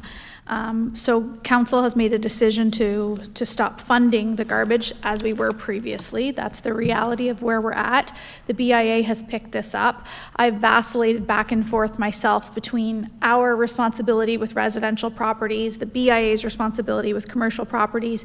But today, in clarification through our deputation from Les, hearing that the landlord, not the business, is who is levied makes all the difference for me, because the reality is they can pass this on to the business owner and they can pass it on to the tenant. And so in one foul swoop, without us needing to do a community improvement or whatever the bill just called, our clerk just called it. I like that bill. The bill. As a special levy, we don't have to go through that process because there is a system set up through the BIA to levy that to those folks who are directly contributing to a problem in our downtown. So my question for staff is, let's put an end to this discussion, and can we have a staff report, and I'm not able to provide this motion, but a staff report with the estimated cost / levy as it hits the different residential commercial rates, for if Norfolk County fixed this problem through our own special levy or community improvement process, and what that includes, versus the rate that the BIA would levy them. And we've just heard Les say, and Councillor Duthie say, no argument, we can't do it as cheap as you can. So if we're looking to make the least possible impact on the tenant and the business owner, it's going to be if the BIA does it. But let's figure this out. Let's get the numbers and compare them. Can we also have some documentation about biannual letters that are coming from our bylaw or our finance department on levies or expectations and fees surrounding garbage? Let's help the BIA out and take a more active role in contacting those landowners. What's the cost of cameras in the area that are actually going to benefit our bylaw staff that probably don't have the time to review them, but that would identify the specific culprits so they can be fined? And let's equate what's the lesser of two evils from a cost perspective. Is it cameras or is it a levy? And lastly, can the municipality influence the BIA's levy through the Municipal Act? Do we have any role in that? When the BIA says no, no, no, no, no, can we then say, yes, here's the increase? So those are 5 things. I'm happy to put that in writing for staff. Unless someone wants to provide that direction, I would switch the chair with the deputy mayor and put that forward as a motion. Councillor Duthie? I'm happy to make the motion of all the things that you said out loud. Wonderful. Councillor Brunton? Speaking to the motion, Nope, I Madam- need a seconder first. Okay, I'll second it. I'll second. Okay, go ahead. But speaking to the motion, and I don't want to complicate things, but very shortly, we're going to have the blue box and the green bin. So if staff are looking at, it's all garbage in my mind. So if staff were going to look at that, could they please add that in? It's going to come at us anyways, part of the motion. The producer responsibility factor. Problem with that is that we have, where did we leave off yesterday? We're going to have that come back to us, and the timing won't align. Councillor Van Passen? If I may, what I'm saying is the problem, we don't know who it is. Is Yep. it the resident or is it the business that's putting the blue box out? Right. So. Thanks, Madam Mayor. That's what I was going to bring up yesterday. We just discussed that. We don't know what's going to happen, but something has to happen by January 1st. And staff are going to come back with some options on how to do that. And I'm going to suggest maybe this can be built into that sort of, if we're going to hire a separate contractor to pick up only Norfolk County's blue boxes and not the rest of them, maybe we can get together and have the BIA hire that contractor and do it cheaper, and we'll just reimburse them for that. But let's get staff to blend those together. Maybe you can get some volume discounts that way. So. Okay, does anyone else wish to speak to the motion? Seeing no further hands, so I'm going to call the question. All in favor That's carried unanimously. Thank you. That's it for our deputations this morning. Do you want to grab a coffee? Just no, 8 minutes. Let's be back at 7 minutes. Welcome to Norfolk County, where land meets lake and opportunity grows deep and wide. Located on the north shore of Lake Erie, in the heart of southwestern Ontario, Norfolk spans 1,600 square kilometers, making us one of Ontario's largest single-tier municipalities. Our roots run deep in agriculture, food production, and advanced manufacturing, industries that shaped our past and are powering Ontario's future economy. Home to over 70,000, we are bold, diverse, and fiercely local. From Port Dover to Long Point, our folks are putting down roots, sometimes in sand, sometimes in soil, but always in a place they're proud to call home. Big land, big vision, unmatched potential. That's Norfolk. Today we're announcing an exciting partnership with Scott Lynn and Norfolk County Economic Development, and we're transforming transport trailers into mobile ambassadors. We're showcasing Norfolk's story of opportunity, excellence, and quality of life across all of North America, and Scott Lynn is the ideal partner with an amazing logistics network and will help us share our story all across North America.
Hi, I'm Jacob, and I'm here to take you behind the scenes on a capital project in Norfolk County.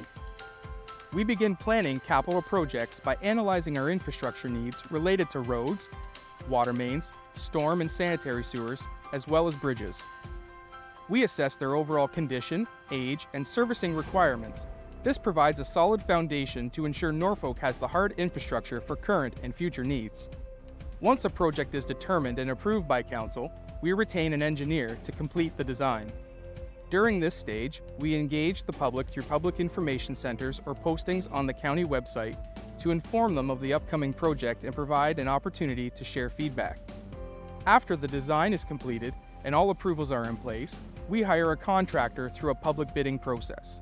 During the construction phase, we track progress, budget, and continue to engage with the public. We also work with other departments to ensure the overall success of the project. Once complete, we report and track any warranty issues for 2 years.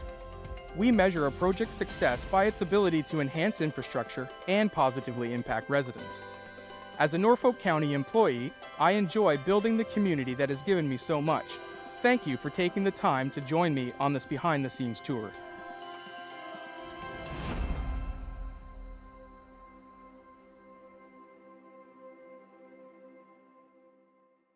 Deputations are a way for you and all residents of Norfolk County to speak before Council about relevant matters in our community. To begin, search www.norfolkcounty.ca. Then select the Government tab. Under the Government tab, select Provide Deputation/Speak at a Council or Committee Meeting. This page provides general information regarding deputations. Under the subheading Register to Speak, click the Public Hearing/Deputation Form link to pre-register your deputation. Notice of Collection. By checking the Notice of Collection box, you are agreeing to the above statement. Selecting the type of meeting you want. There are several types of meetings that allow deputations. Please listen closely as we explain each option. Council meeting. Council deputations must pertain to a matter listed on the upcoming meeting agenda. For the remaining meeting choices, you may present a deputation if the topic pertains to the committee you are presenting to. Once you select the type of meeting you want to deliver your deputation, you can complete the rest of the document. Now choose whether you will attend the meeting in person or virtually. Finally, select if you will be providing materials during your deputation. If you have materials for distribution during the council meeting, please bring 15 hard copies for council and staff. Now click Next to move to Step 2. In Step 2, please fill out your personal information. Once your personal information is completed, click Next.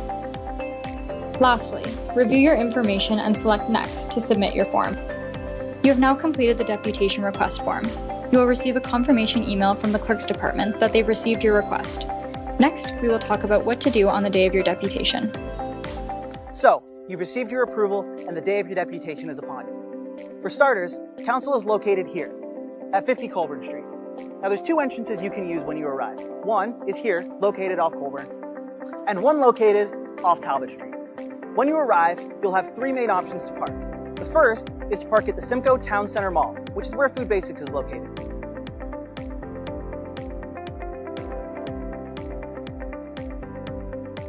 Your second option is 2-hour street parking on Court Street. And your third option is 2-hour street parking on Lott Street. If you can't find any parking in any of those three options, don't worry. Downtown Simcoe has plenty of street parking in all of the surrounding areas.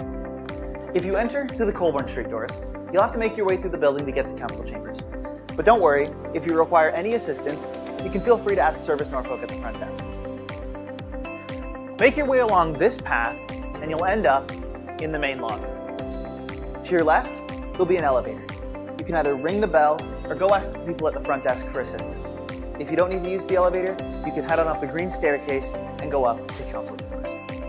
If you enter through the Talbot Street doors, the elevator will be immediately in front of you, or the green staircase will be ready for you to go up and deliver your presentation. Once you reach the top of the stairs, you'll have made it to council chambers.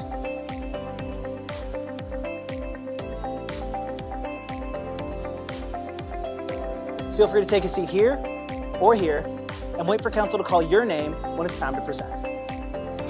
When council calls your name, make your way to the podium and ensure that you don't walk between the railing and the chairs on your way there. When you arrive at the podium, adjust it to your desired height using the arrow buttons and turn the microphone on using the button on the right. If you're giving your deputation in front of council, begin by saying, "Through the mayor." If you're giving it in front of a committee, begin by saying, "Through the chair." Then, clearly state your name and address, and you'll have 5 minutes to give your presentation. Upon having 1 minute remaining, the chair will give you notice. When you're finished your presentation, council may have questions for you. Ensure that you always begin your answer by saying, "Through the mayor," or "Through the chair" to councilor, and their last name. If you can't answer the question, that's okay. Inform council that you'll gather more information and get back to them.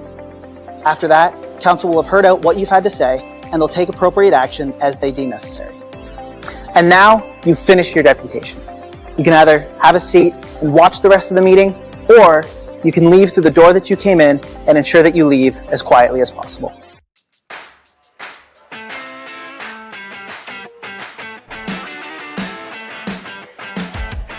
Hey Norfolk County, my name is Anna and I'm here to share some water safety tips to keep you and your family safe around the water.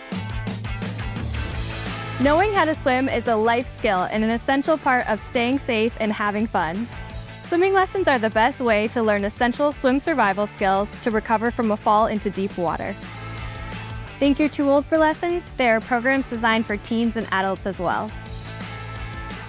With so many lakes and rivers, Canadians of all ages are avid boaters. Always wear a life jacket, it could save your life.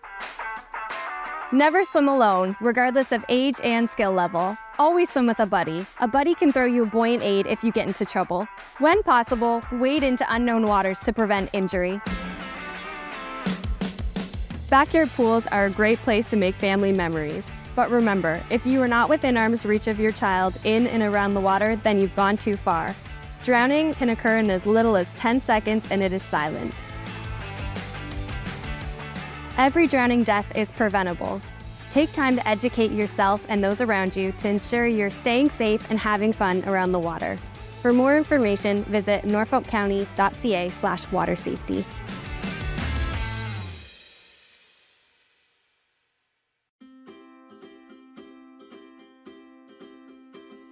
We all have the right to feel safe at work, when spending time with friends and family, when participating in activities or attending a public meeting or event. Norfolk County is committed to ensuring our spaces and workplaces are safe. Our Respect and Responsibility policy outlines the code of conduct for employees, patrons, contractors, volunteers, coaches, and spectators. This code of conduct also applies to phone calls, emails, and virtual and social media platforms. We all play a part in fostering a respectful and safe environment. Inappropriate behaviors such as swearing, name-calling, verbal and physical threats, physical violence, harassment, and vandalism will not be tolerated. Staff have the right to take action when incidents occur. This may include denying service, asking individuals to leave, contacting the police, or, if necessary, suspending them from county programs and facilities.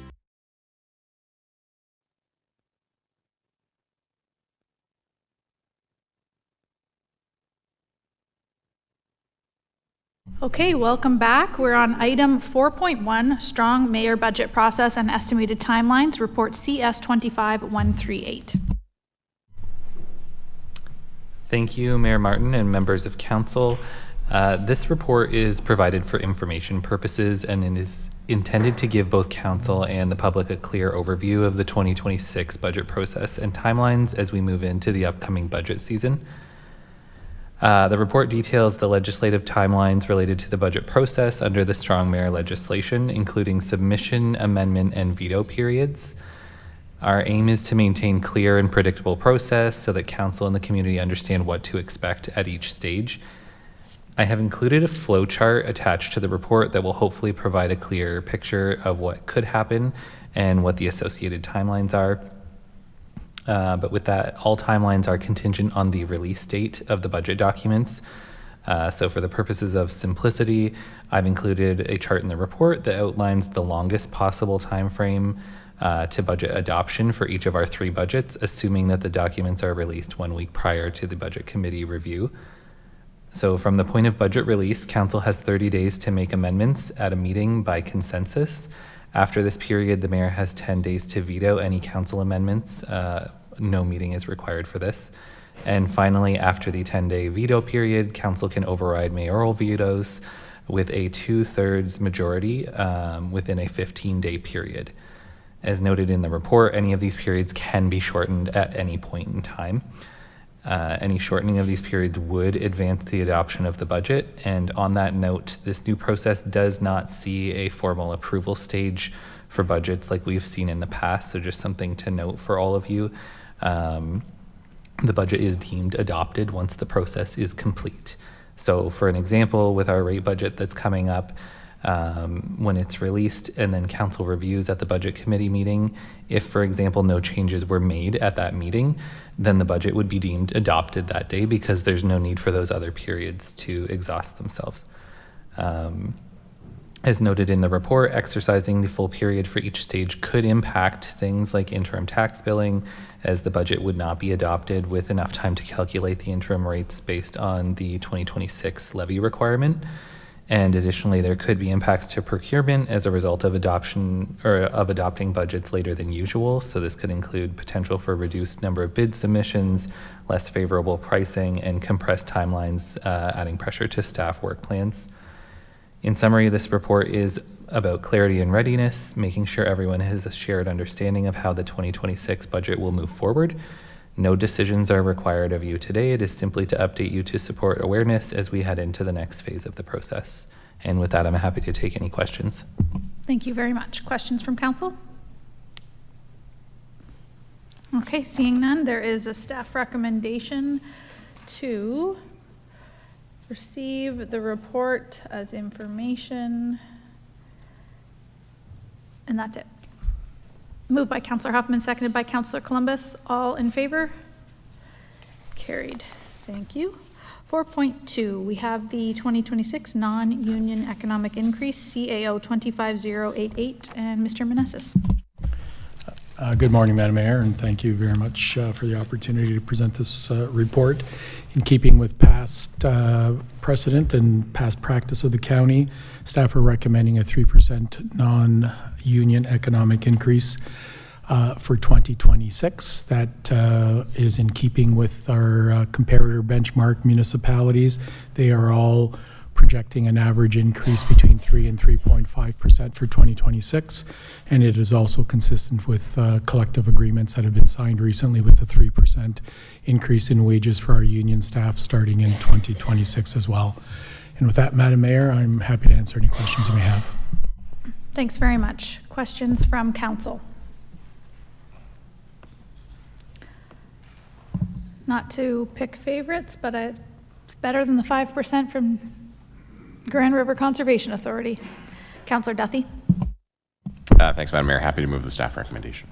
Thank you very much. Is there a seconder for that? Councillor Michelli, discussion, debate, received as information, and economic increase at 3%. All in favor? Carried.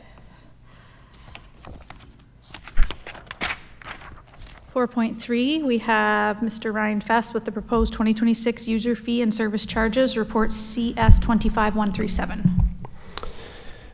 Thank you very much. Good morning, Madam Mayor and members of council. I'm here to introduce staff report CS 25-137, which includes a listing of proposed 2026 user fees and service charges for council's approval. I have a fair bit to cover, so I'll skip the long preamble I've used in the past and just focus on providing some context for how the report is structured and then highlight some of the proposed exceptions to the uniform inflationary increase. Through the 2026 budget guidance presented in July, Council approved the recommended 3.5% inflationary increase to be incorporated into the 2026 user fee update and budget development based on the analysis provided at the time. All fees have been adjusted by 3.5% unless otherwise noted.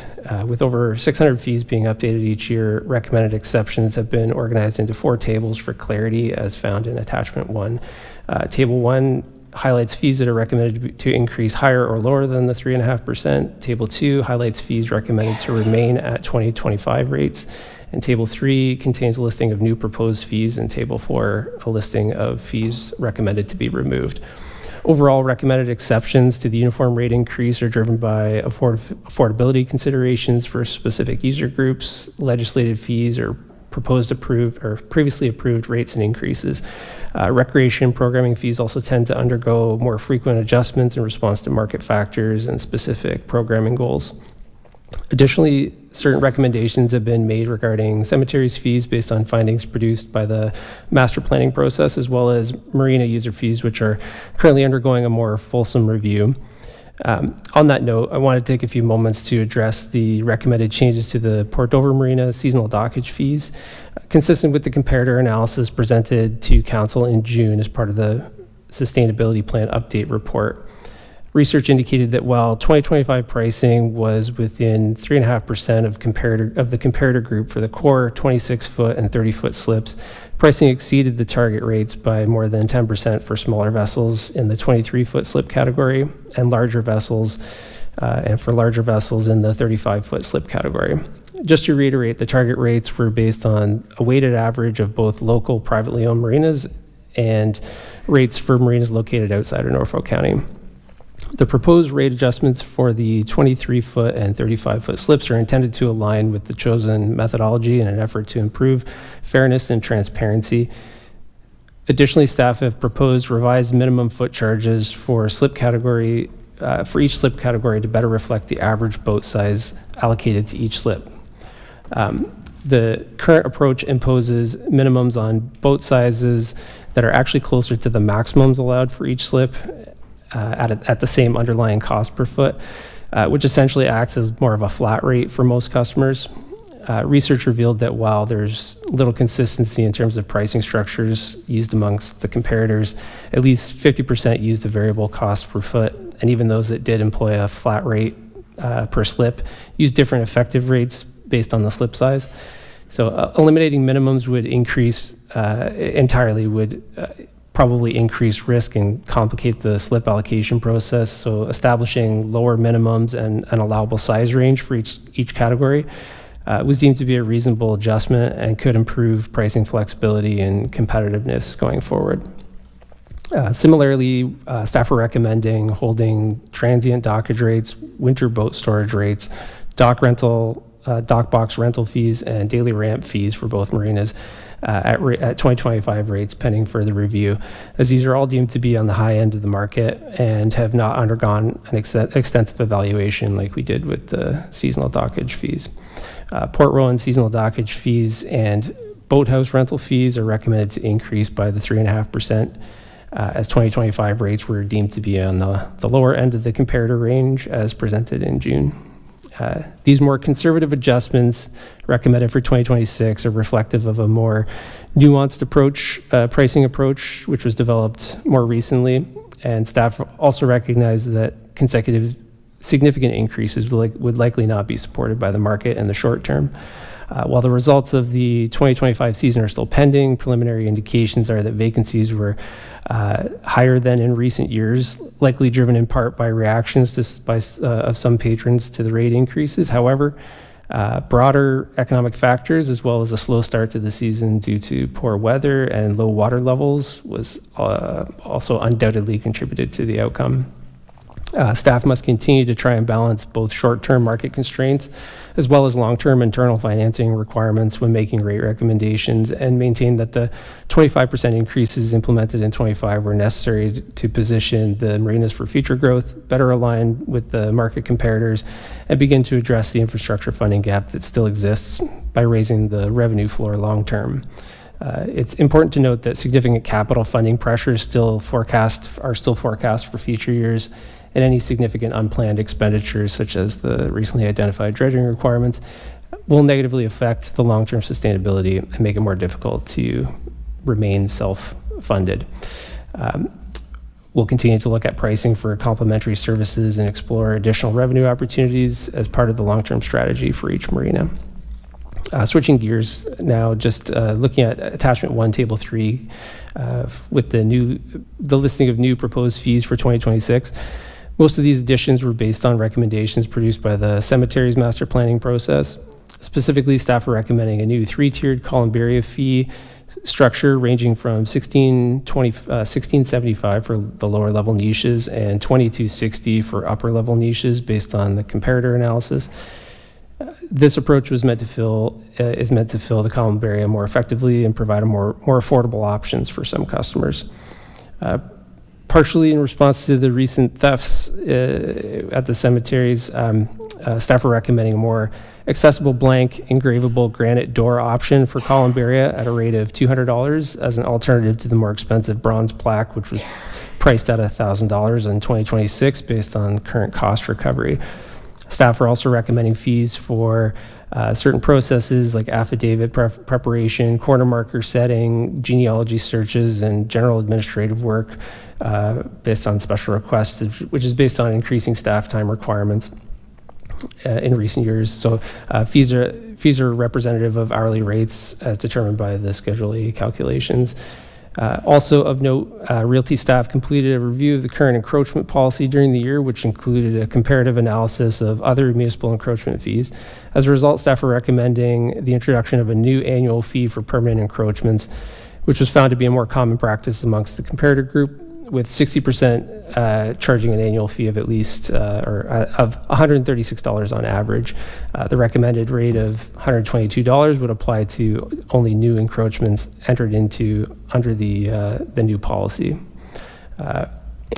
Outlined in Table 4 of Attachment 1, staff identified a number of fees in the current fee schedule for services that are no longer provided by the county, just a quick summary there. Faxes and photocopies through Service Norfolk for the public have been removed. Newspaper vending boxes for realty listings, transactions have been removed, and POA interview room rentals, which are seldom used or required. So overall, just as outlined in more detail in the report, the estimated revenue impact of adopting the proposed user fee rates is only approximately $75,000, which represents only 0.9% increase over the prior year. I just want to note that this estimate does include some more conservative estimates for conservative adjustments for marina revenues, which is not just driven by 2025 performance, but rather a widening gap between the budgeted revenue and the performance in recent years. So just kind of bringing that back in line with what can probably be expected for the next few years. So with that, department staff or I would be happy to take any questions that you may have. Thanks. Thanks for your presentation. Questions, Councillor Columbus, and then Van Andrieschi. Thank you, Madam Mayor. Question I have is with respect to permanent encroachments, the annual fee of $122.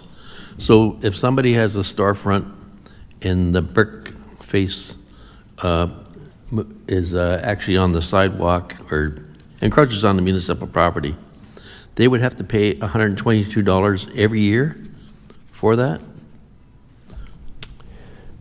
Through the chair, yes, I believe that's what was being proposed. It's essentially like a ongoing rental charge for the use of county property. So as mentioned, it was in their research, I guess it was determined that that was a fairly common practice, and they included or would like to include that in the updated policy. That seems like an awful lot I would think that the paperwork would be done once on it, and then I take it this $122 fee would probably be on their tax bill. Is that the way it would work? Just to have an awning, for example, coming out over top of the sidewalk off this building that they own. Through the chair, I believe, I'm not sure the mechanics have been fully worked out. I know it was mentioned that, that is something that could potentially be added to the tax roll, but I'm not sure if that's been decided yet. I really think we should reconsider that $122 figure. Seems excessive. Councillor Van Andrieschi. Thank you, Madam Chair, through you. I'm taking a look at community centers, and there is an increase, and that's the way things go. But what I see here is that we have the small meeting rooms in several of the community centers, and most of them are days of the week in the amount. But yet the community center in Simcoe at the rec center can be rented per hour. Why cannot we give that consideration to all the other community centers? Because to be honest, if I were to reference, say, the Langton Community Center, the small room or the meeting room is approximately, wouldn't even be 15 by 15, and their capacity is 3 8-foot tables and whatever number can sit around that table. Is there a possibility to consider that per hour as the same rate as the Simcoe Community Rec Center that gives it for $20.50 at the new increase? I may have to defer to CDS staff or rec staff to answer that. We can certainly incorporate anything the department feels is warranted. Yeah, through Madam Chair, I'll attempt to that. I believe Nikki Sloat may be online for these answers, and we have Brian in the back as well. But I believe the difference, Ryan is correct, it could be an hourly rate. I think the difference with the Simcoe Center is we have staff there all the time, so setup and takedown is done easier, where the rentals at the rural halls, I'll tell them, there's not a staff member dedicated for setup and tear down and cleaning, so that could be part of it. Well, at the end of the day, Bill, if I can say Bill, those tables and chairs are left up all the time, and if it were an hourly rate, you'd have more of the smaller groups wanting to use that for a couple hours versus $175 versus $20.50 an hour. It just seems to me unfair that a small room not even, would be very small room. For that kind of price, if you could do it per hour, would be much better. Like I say, the maintenance there is not much at all. So if that could be a reconsideration, or if you could take a look at that, I would appreciate that. Because if you take a look at charging for a room that size, $175 is pretty rich as far as I'm concerned. Thank you. Any other questions, items to raise? Councillor Duffy. Thanks, Madam Mayor. Through you, if I could just maybe ask a question to staff, likely in the department, so specifically looking at recreation. I brought this up yesterday regarding ice fees for rep tournaments, tournament ice. There's no consideration in here, and there hasn't been, and it's not the practice in Norfolk County, but I do know that it is in some other centers, that we charge a higher rate for ice usage for tournaments on the rep side. And I think the whole goal of that is to offset the cost on the house league side, right? It's typically to incentivize or subsidize to a degree the house league side. So has that been a consideration? Has there been discussion of getting more cost recovery or to a higher cost recovery rate on rep tournament ice?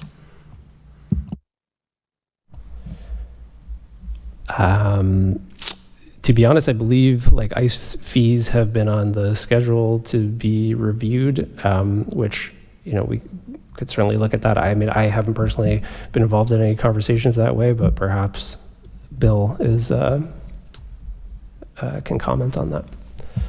Yeah, through the Madam Chair, I'm making note of that. I do not have an answer on that as well, Councillor. And with the, I'll get a hold of Nikki or Brenda on that. Apologies. Thanks. If you could, I just think, you know, when you get to the rep level, you realize there's an increased cost, and part of that is to, I think, is to help offset the cost and subsidize the cost on the house league side to make it affordable. So if that can be considered, that'd be great. Okay, anyone else? Go ahead. Madam Chair, I'd like to make an apology. The community center rentals rooms, there was a lot of paper here, and I had to find it on a different page. You can rent the rooms for $26 an hour versus $20.50 in Simcoe. But anyway, it does exist, and I do appreciate that, but I'd like to see some common charge that's quite a bit higher than the room in Simcoe. Thank you. Okay, is that direction to provide an amendment, approval of all the other items? How would you like to handle that, Councillor Van Andrieschie? I would like to have it withdrawn for the full total approval for just a minor review, and then it can come back later. Mr. Everett, how could we handle this so that we advance all the other user fees for you? Through the mayor, if council wanted to provide direction, the user fee bylaw will not be coming back until a subsequent council meeting, so we would have time to incorporate any changes at that point. Okay, so you're looking for staff to bring some documentation forward to kind of level out the rental rate? Okay, Councillor Van Andrieschie's providing that direction. Is there a seconder for that? Councillor Van Passen, go ahead. Just that I'm understanding what it is. Like, I don't understand why we just don't have one rate for all of them that's the same. That'd be too simple, but you're looking to get the room rate for that category of community centers, because Langton is one, Victoria is one, to be the same one as Simcoe. So whether they raise the Simcoe or drop the other one, we just want them all the same. Be happy to support that, yeah. Okay, seconded by Councillor Van Passen. Any discussion or debate? All in favor? That's carried. And then the remainder of the user fees can remain untouched, as I'm hearing. So we have a staff recommendation to receive the report as information, approve the revised user fee and service charges as outlined in report CS 25-137, less Councillor Van Andrieschie's suggestion, and further that staff be directed to prepare the revised user fee and service changes bylaw. Mover? Councillor Columbus, question? Question. Can I raise the question about the permanent encroachment? Could we get staff to look at that? Yep, which number user fees are they? Take your time and look. Is there anyone else that wants to raise a user fee? Let's do them all together then. Okay, staff, and then I'll come to you, Councillor Van Passen. Go ahead. It's the $122 charge for permanent encroachment. Thank you, Madam Mayor. Through you to council, I'd be happy to try and provide an answer to that. When staff have been updating the encroachment policy, as was noted, they did an environmental scan about what would be appropriate and found that it would be appropriate to do an annual renewal fee as well. There is ongoing work that staff need to do to make sure that we are keeping on top of managing the encroachments that we have across Norfolk County. And part of that includes making sure that the encroachment is still existing the way it was originally applied to exist, so that it hasn't changed or gotten bigger in terms of footprint. Also, there needs to be an annual submission and review of insurance documents to make sure that we have up-to-date insurance that names the county as being covered. So in order to make sure that we are being proactive in managing our encroachments and that we are protecting the risk and liability that there is the potential there for the county, there is staff work that is required, and so we want to make sure that this is full cost recovery, not only at the initial point of application, but as long as the encroachment is in place. So that's the rationale for providing or for suggesting this new user fee to council this year. Okay, so no changes needed. Anyone else? Councillor Van Passen, were you going to raise something? Yes, thanks, Madam Mayor. I think Heidi pointed out, because this came up recently, we had a request for purchase of a 18-inch triangle, and while they couldn't purchase it, an encroachment agreement, and it's going to cost so much more in staff time. There is maintenance cost to it because they have to bring in a copy of their insurance every year, and you got to go inspect it, and you got to do all that stuff. And it would have been easier and simpler just to sell them that little corner and be done with it. But I think by adding the fee, it'll force them to actually follow the rules and bring in their insurance and do all that. And maybe we'll get less requests because people tend to, and once they've got one toe over the line, well, then they just add a deck there, they do this, they do that. So yeah, it does take follow-up on the part of our staff. So yeah, if we put a fee on there, whether it's a token fee or whether it's cost recovery, it's more so that you have something to let them know that this is a serious matter. It's not just a little handshake and go ahead and build your stuff there and we'll worry about it later. It is real, right? So. Okay, fair enough. Any other user fees before we pass the remainder? All right, I already read the motion out. Receive as information, make the adopted changes, prepare the revised user fee and service change bylaw. Is there a mover and a seconder for that? Councillor Duthie moves. Second by Councillor Berry. Debate, discussion, all in favor. That's carried. And that is less Councillor Van Andriesch's direction. Councillor Berry?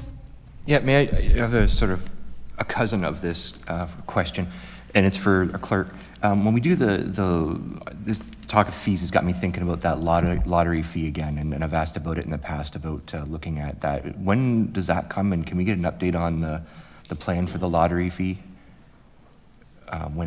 Before that comes, because I've been trying since I got here to get council to consider, reducing, or I would like to see waiving the fee for fundraising for community groups.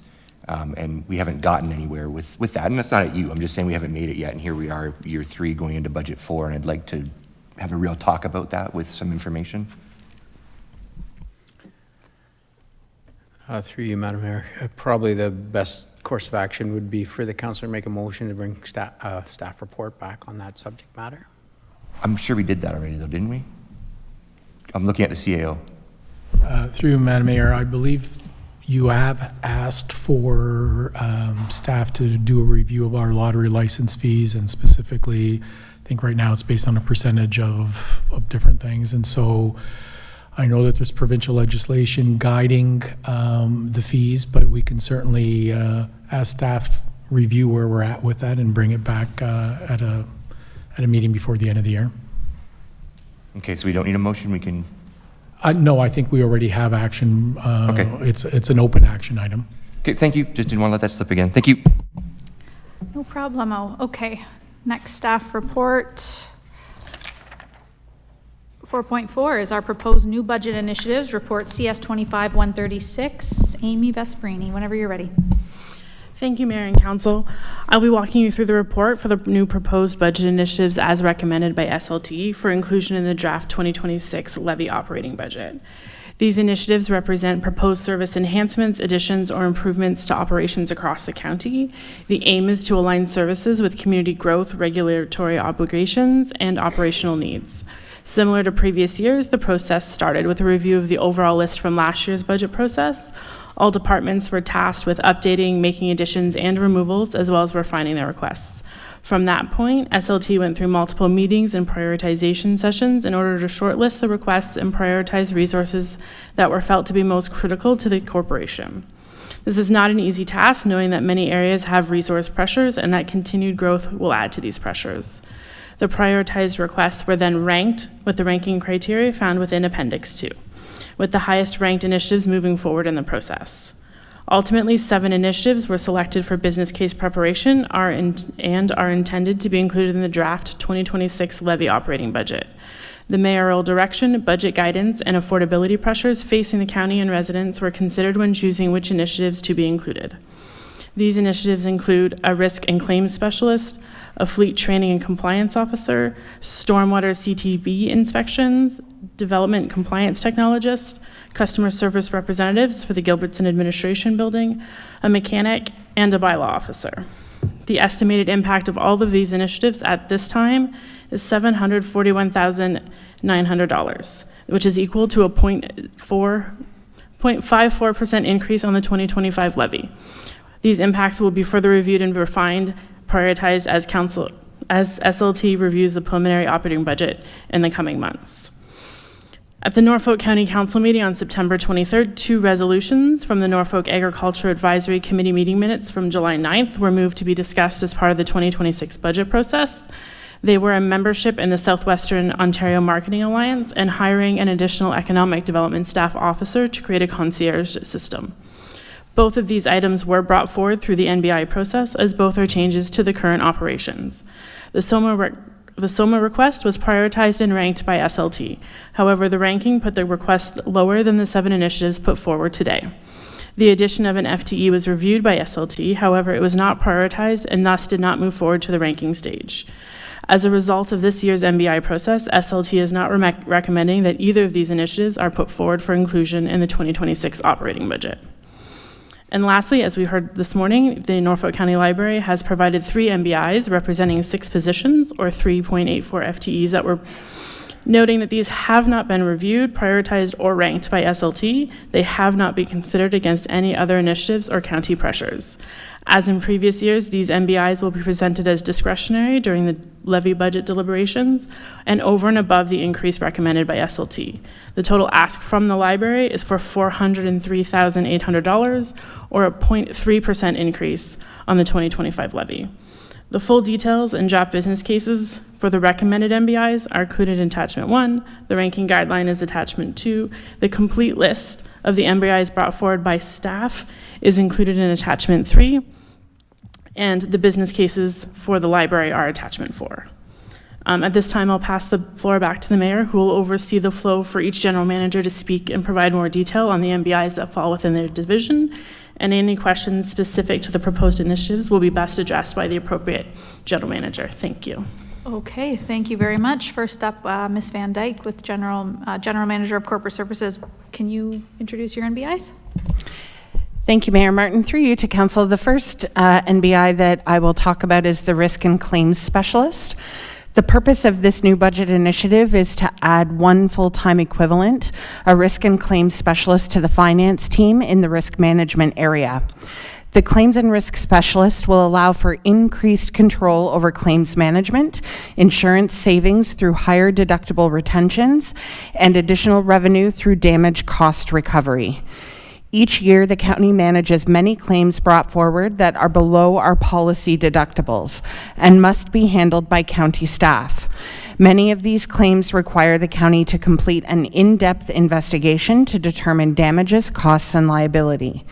The county primarily relies on the services of an independent claims adjuster to conduct these in-depth investigations and report their findings to staff for review and final decision. The claims and risk specialist will be able to adjust these claims in-house and reduce the cost associated with outsourcing claims adjusting services. The county will also be able to increase policy deductibles and handle additional claims in-house, which will provide further savings on our annual insurance costs. Additionally, this role would initiate a property damage cost recovery program to recover funds owed to the county from responsible parties. There are several instances each year where county-owned property is damaged by other parties. For example, a vehicle loses control on the road and damages a county-owned asset, such as a traffic light. These damage costs are recoverable under the county's user fee bylaw from the party responsible, and this new role will be responsible for administering the program, resulting in damage cost recoveries each year. Finally, the position will provide expanded opportunities for proactive risk mitigation initiatives. The risk manager will need to spend less time on managing and reviewing insurance claims and will allocate more time on internal initiatives that proactively reduce operational risk within the corporation. Considering all of the cost savings and potential revenue generation associated with this new budget initiative, staff have assessed that there would be no additional levy requirement to implement the NBI. And with that, Mayor Martin, I'd be happy to answer questions. Thank you very much. Questions from council? Councillor Banadrishi? Thank you, Madam Chair, and through you. So at the end of the day, what you're saying is because you feel that there will be gains, the cost for this individual will be recovered through the gains that have been made. So that's why you've determined that it is nil to the budget. Madam Mayor, that is correct. So through the insurance savings and through the costs recovered, as staff in finance have assessed that there would be no additional cost for the staffing. Is there a consequence if you're wrong? It was just a joke. Thank you. Any other questions? I'm wondering if you would just be able to provide a rough estimate or a rough example of potential insurance savings and a collection, a revenue on one particular item so that we have a better idea of how this role could be offset by revenue and savings? Certainly. So if we have, so the example that I noted in the introduction, if there is a motor vehicle accident in which a citizen is responsible for damaging a traffic light, we have the ability to, through our user fee bylaw, to recover the costs of that county asset and therefore save the county the costs of making that replacement. Through our accounts receivable policy, we would be able to undertake various collection efforts in order to be able to recover that cost for the county. So that is just one example of a cost recovery that we have used in the analysis to be able to assess that there would be no additional cost to the levy for this FTE. I think the other example that is included in the business case is in relation to the claims that, the insurance claims that we send out to an external adjuster. By having a claims analyst in-house or specialist in-house, we can do that work in-house for a lesser cost than it would be to outsource those adjuster services to an external adjuster. Thank you very much. Any other questions for this particular one? No? Okay. That's it for you, Oh, one more. Okay, please. Thank you, Madam Mayor. Through you to members of council, the second one listed under corporate services is the customer service representatives at the Gilbertson Administration Building. And while this is an NBI that is sitting within corporate services, it really is a corporate-wide initiative that will support all of the departments and divisions that are currently located or will be located at the Gilbertson Administration Building. So the purpose of this new budget initiative is to add 1.5 full-time equivalents to the corporate services customer service team to create a corporate customer service counter at the Gilbertson Administration Building. And as I said, although this NBI is being led by corporate services, it really is a corporate-wide new budget initiative. Combining the 1.5 FTEs listed in the NBI business case with the existing 0.5 FTE customer service representative from social services would allow for 2 customer service representatives at the Gilbertson Administration Building service counter to support all of the divisions in the department that are currently located at GAB or will be located at GAB, including building, planning, Parks and Recreation Administration, Public Works, Ontario Works, Housing and Homeless Prevention Services, Economic Development, and Human Resources. The role of the customer service representatives will be to greet customers, address general customer service inquiries, and then connect the customer with technical staff within the building to address more specific inquiries that require that technical subject matter expertise, such as an Ontario Works case manager, a building permit coordinator, a building inspector, planners, emergency housing, and housing support workers, just to provide a few examples. Having dedicated customer service representatives at the Gilbertson Administration Building who are part of the corporate services team ensures that there is a consistent level of customer service at one of our key administration buildings. It also allows customers to receive frontline customer service from either representative at the service counter, rather than having department-specific siloed customer service lines. So with that, Madam Mayor, I'd be happy to answer any questions. Thank you. Questions, Councillor Berry? Thanks, Mayor. To Heidi, I understand broad stroke, like I get it. What would they be doing on days where it's slow? Like if they don't have people to address, like what is this job aside from greeting people and connecting people to staff? What is the job beyond that?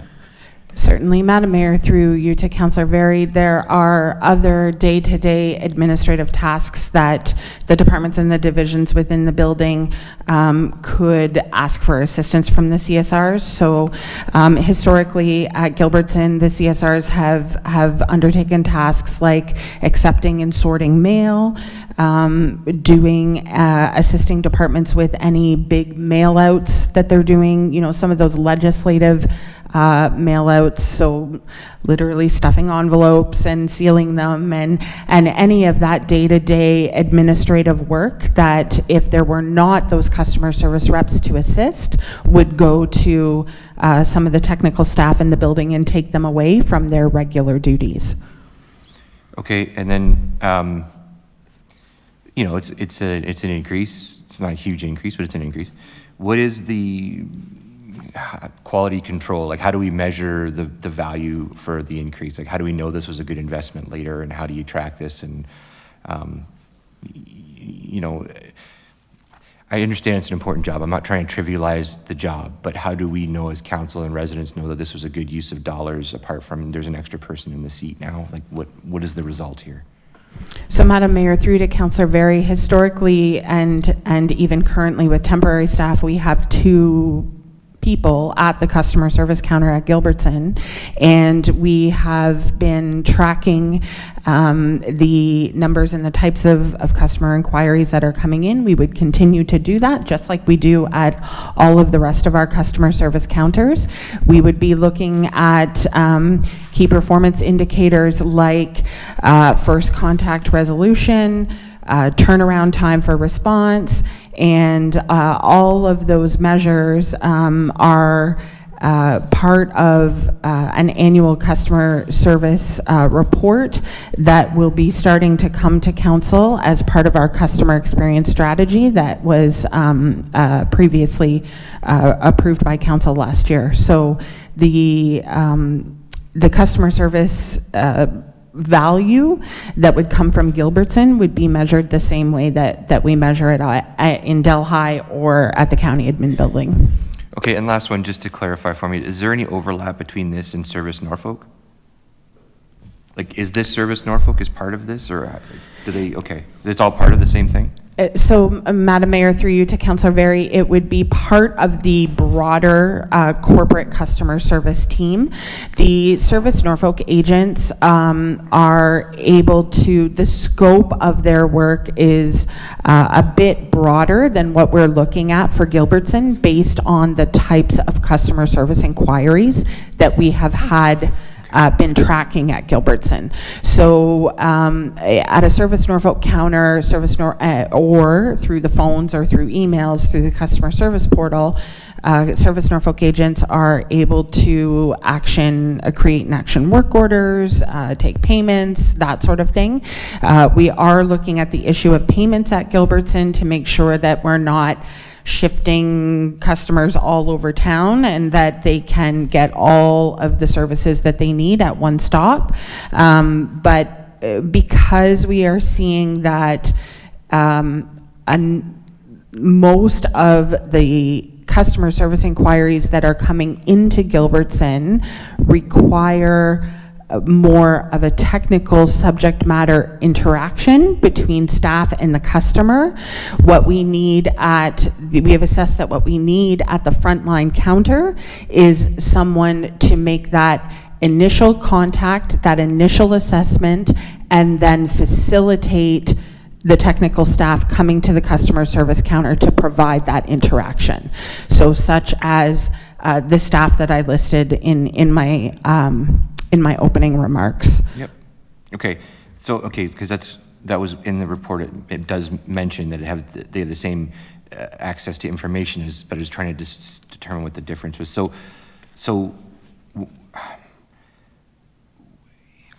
Okay, I'm not trying to change your report. I'm just asking a question. So would more customer service be more beneficial, or would more Service Norfolk over time be beneficial?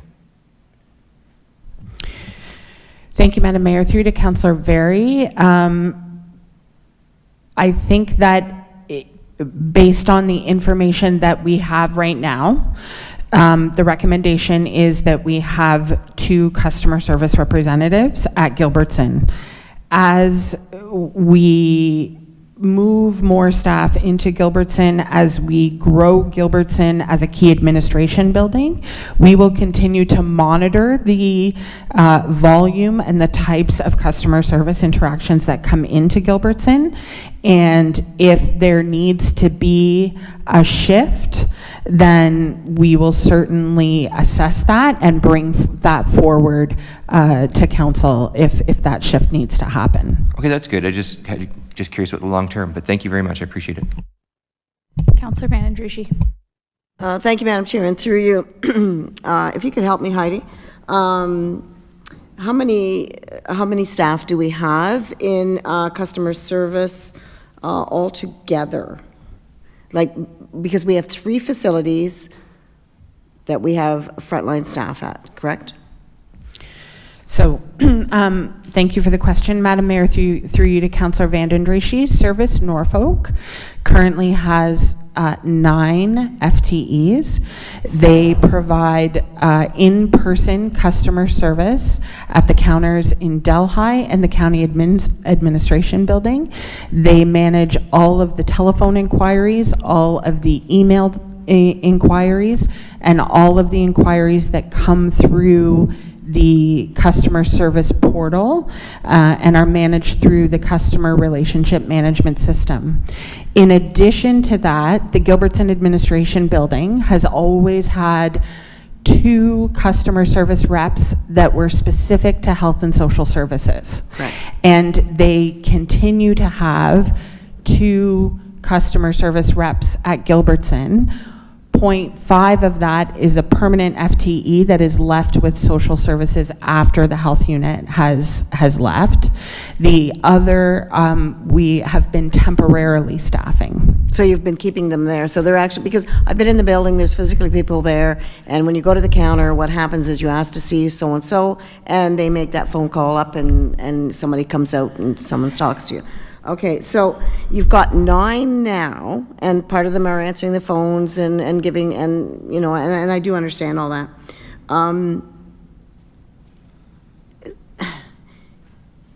It's difficult for me because it's, you already have 9, all right? And in my mind, when I think of 3 physical buildings, and I know that they're full-time, 9, I'm having difficulty with it to be able to see a 1.5. That's where I'm seeing a problem, because that number then raises it significantly to tell me, and I think maybe furthering the question of Councillor Very, I'm not sure what their job description would be if you're going to ask for more when you've already got 9 is really, is a bit curious to me. Because you have 2, 2, and 2, that's 6, and then you leave the other 3 to answer the phones. I got 9. So, Madam Mayor, through you to Councillor Vanden Drieschie, since the inception of Service Norfolk, there have been 9 FTEs, and those 9 staff all have a full workload based on the volume of customer service inquiries that are currently coming through. Separate and apart from that, Health and Social Services has had 2 FTEs at Gilbertson, and then the others in Haldimand, which we are not considering as part of this. So by adding the additional 1.5, so when the health unit left, the health unit funded FTEs left with it. That leaves 0.5 left for Gilbertson. By adding the 1.5, what we are doing is, in essence, maintaining the level of service that we have historically had at all of our buildings. So there have always been 2 customer service reps at Gilbertson, and through the NBI, we are proposing to continue to have 2 customer service reps at Gilbertson.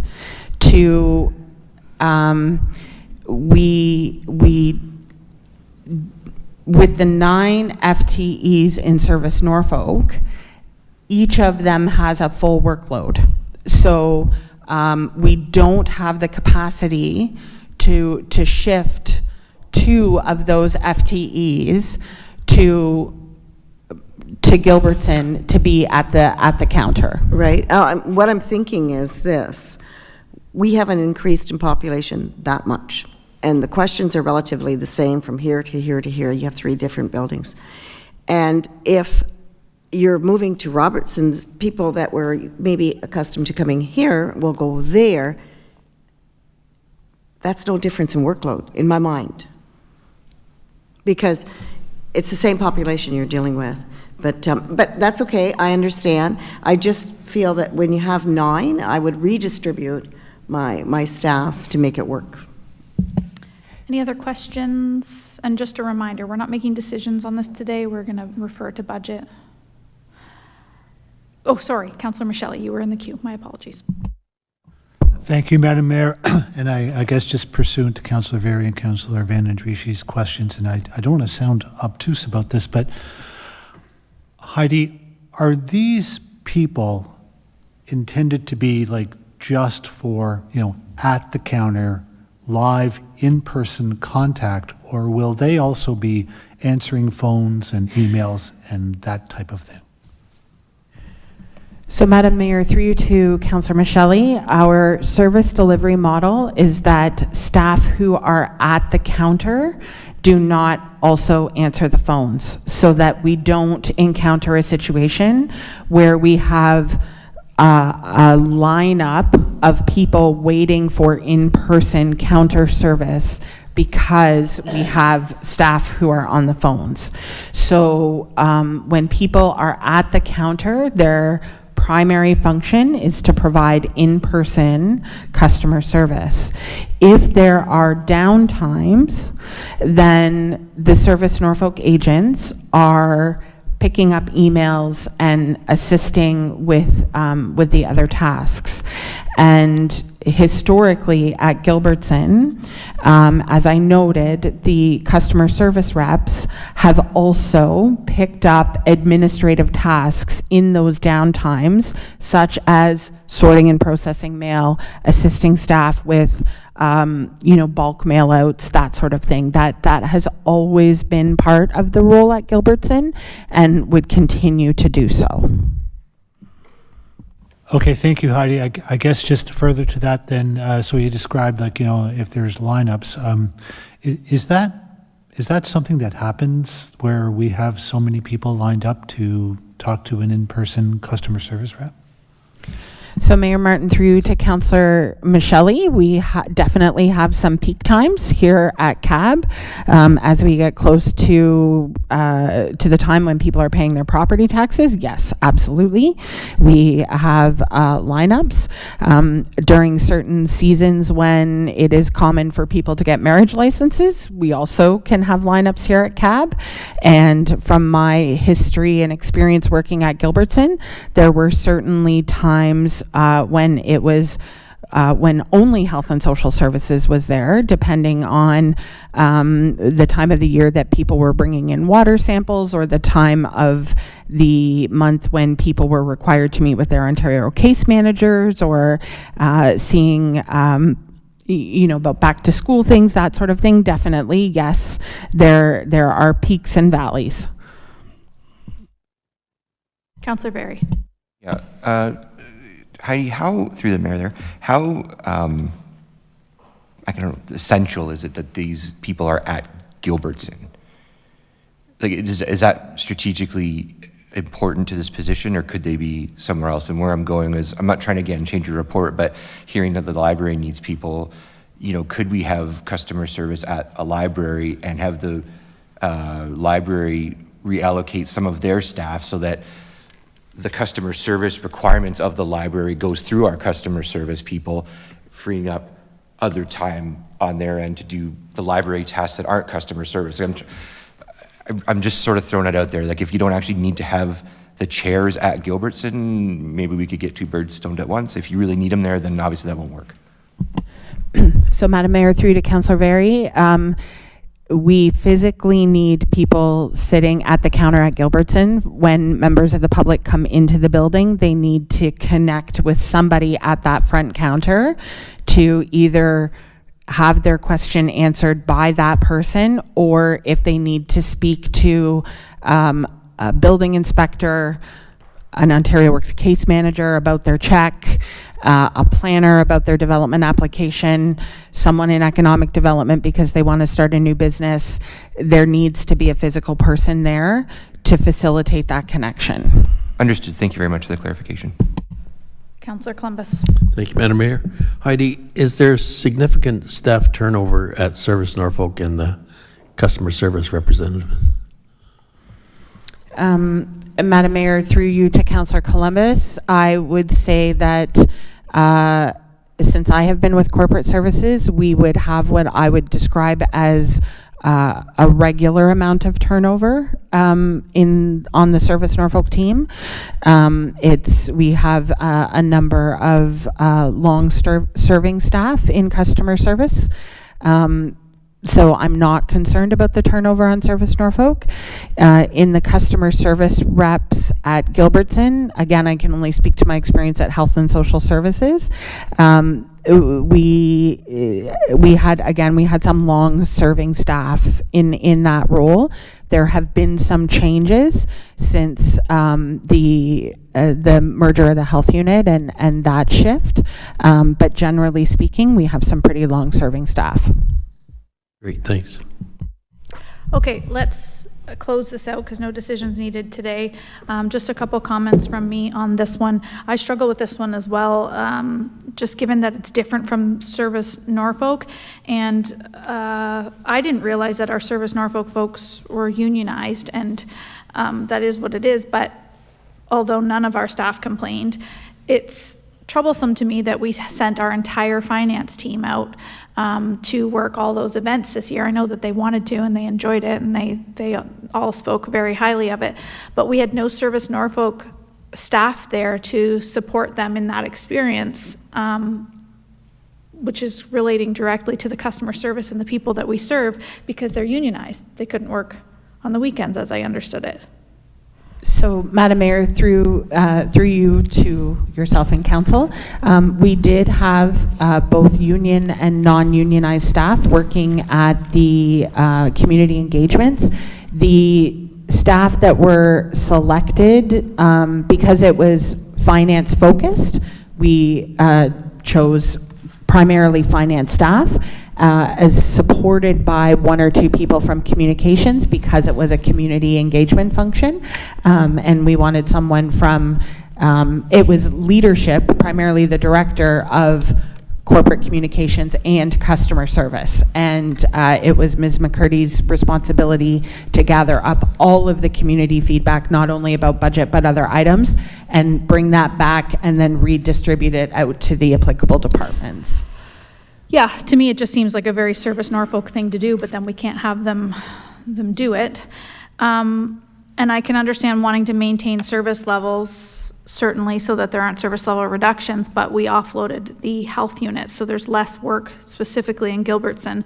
For me, the only sound argument to support this is the amalgamation of all of our staff and our teams in at Gilbertson. So you're gonna need folks who know a little bit of everything. That's the only business case for me. All of the other arguments, I don't buy in and I don't believe. And in fact, in 2020, we closed an administrative building that provided customer service to folks here in Norfolk. So besides the fact that we have a bunch of different services that previously haven't been in one facility together, and we need someone to kind of man that, that's the only argument. And I also wonder who's doing the job now. If it's a planner doing the job now or a building inspector doing the job now, then they're not working on the things that they should be working on.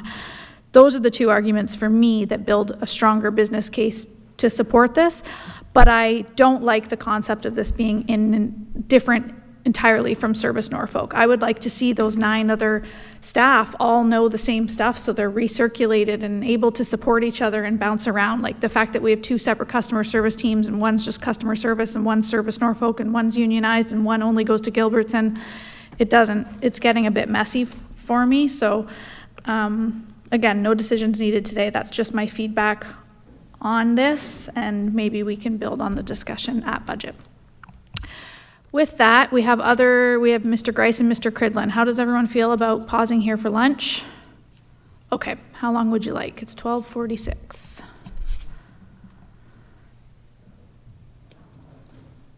$120, just a little over 30 minutes. Go ahead.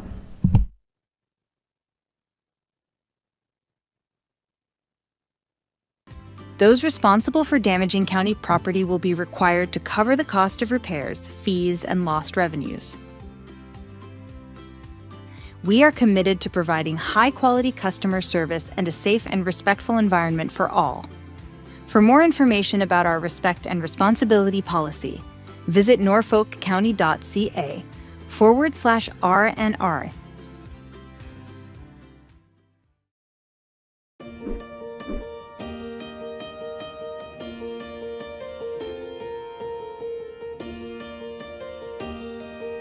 Hi, I'm Lisa, and I'm excited to take you behind the scenes to meet Norfolk County's aquatics team in action.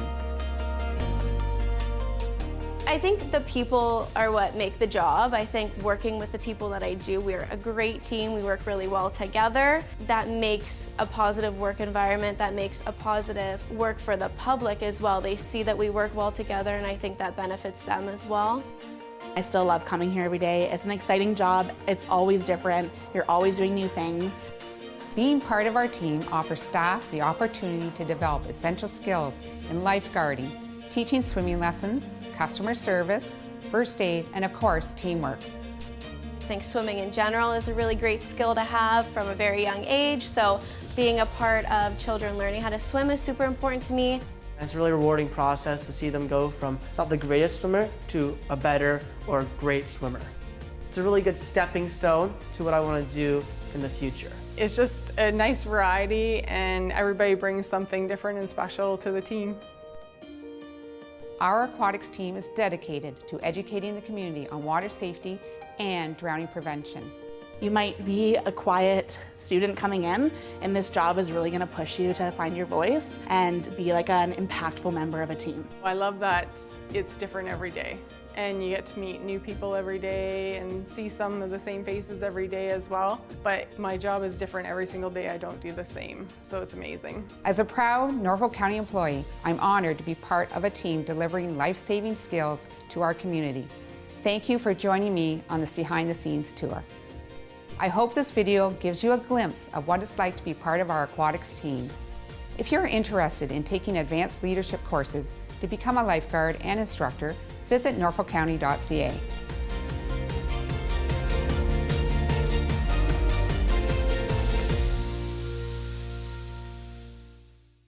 Hey Norfolk County! Whether you're a longtime resident, new to the area, or simply visiting, do you know about the many services provided by Norfolk County? As a single-tier municipality, we provide services that our community uses every day, including water and fire protection, curbside garbage and recycling, road and sidewalk maintenance, and so much more. We also provide services needed at unique times in life, such as a marriage or business license, or a dog tag for your new companion. And the unique geographic features in Norfolk County, from farmland and forests to lakes and wetlands, means we also provide specialized services ranging from drainage applications to tree inspections. Wondering how to contact Norfolk County? Start with Service Norfolk. Our friendly team of agents is here to help. Reach us by phone at 519-426-5870 or 226 Norfolk from 8:30 to 4:30 Monday to Friday. Calling about an issue after hours? No problem. We have you covered. Prefer online? Email askus@norfolkcounty.ca anytime, or use our customer service portal at service.norfolkcounty.ca and get a reply right to your email inbox. Want to visit us in person? Come to one of our friendly customer service counters in Simcoe, Monday to Friday, or Delhi, Tuesday to Thursday.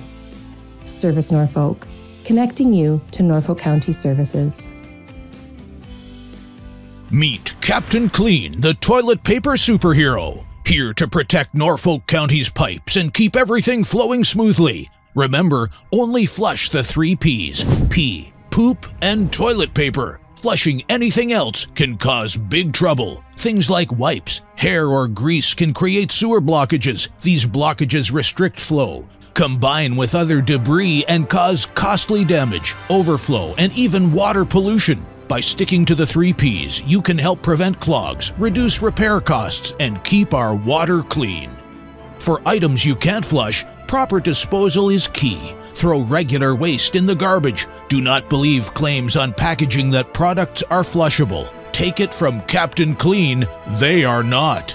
Household hazardous waste can be dropped off at Norfolk's temporary depots during spring and fall. For things like medication and sharps disposal, take them to your local pharmacy or the health unit. And remember, grease belongs in the trash, but let it cool and store it first. Don't pour it down the drain. Be a flushing hero like Captain Clean. Together we can protect our pipes, our homes, and the environment. Remember, only flush the 3 Ps. Norfolk County is counting on you.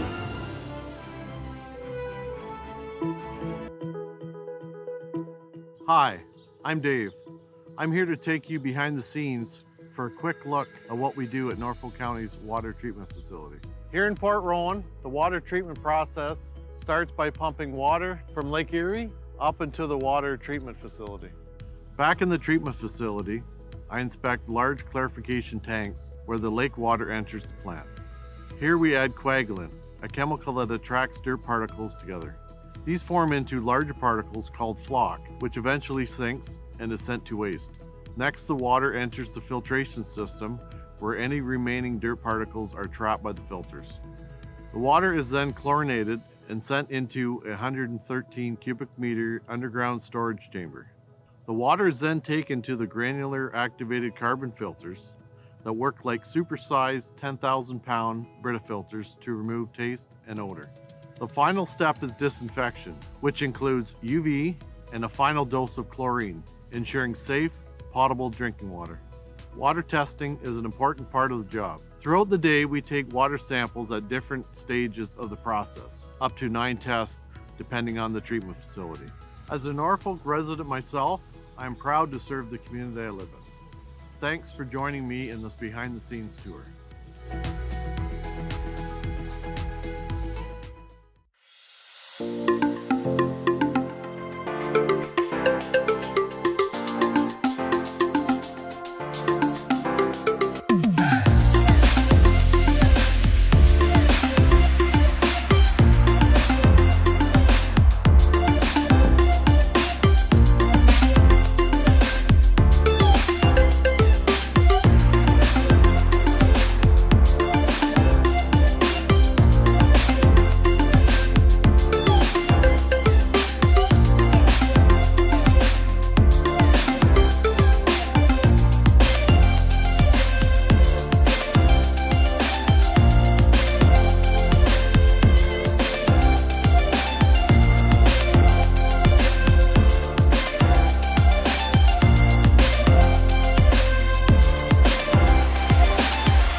Hey Norfolk County, did you know that Ride Norfolk is now on demand?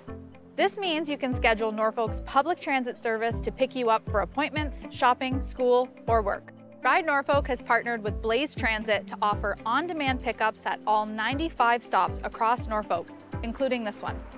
I booked my trip earlier today and my bus is here right on time. Since there are no fixed local schedules, you can easily book Ride Norfolk over the phone, online, or on the Blaze Transit app from your smartphone. Thanks, Charlie. You're welcome. Ride Norfolk's customer service team can help answer any questions you may have, get you started with the app, or book your next ride. By moving to on-demand, Ride Norfolk is helping more residents get where they need to go. To learn more, visit norfolkcounty.ca/transit.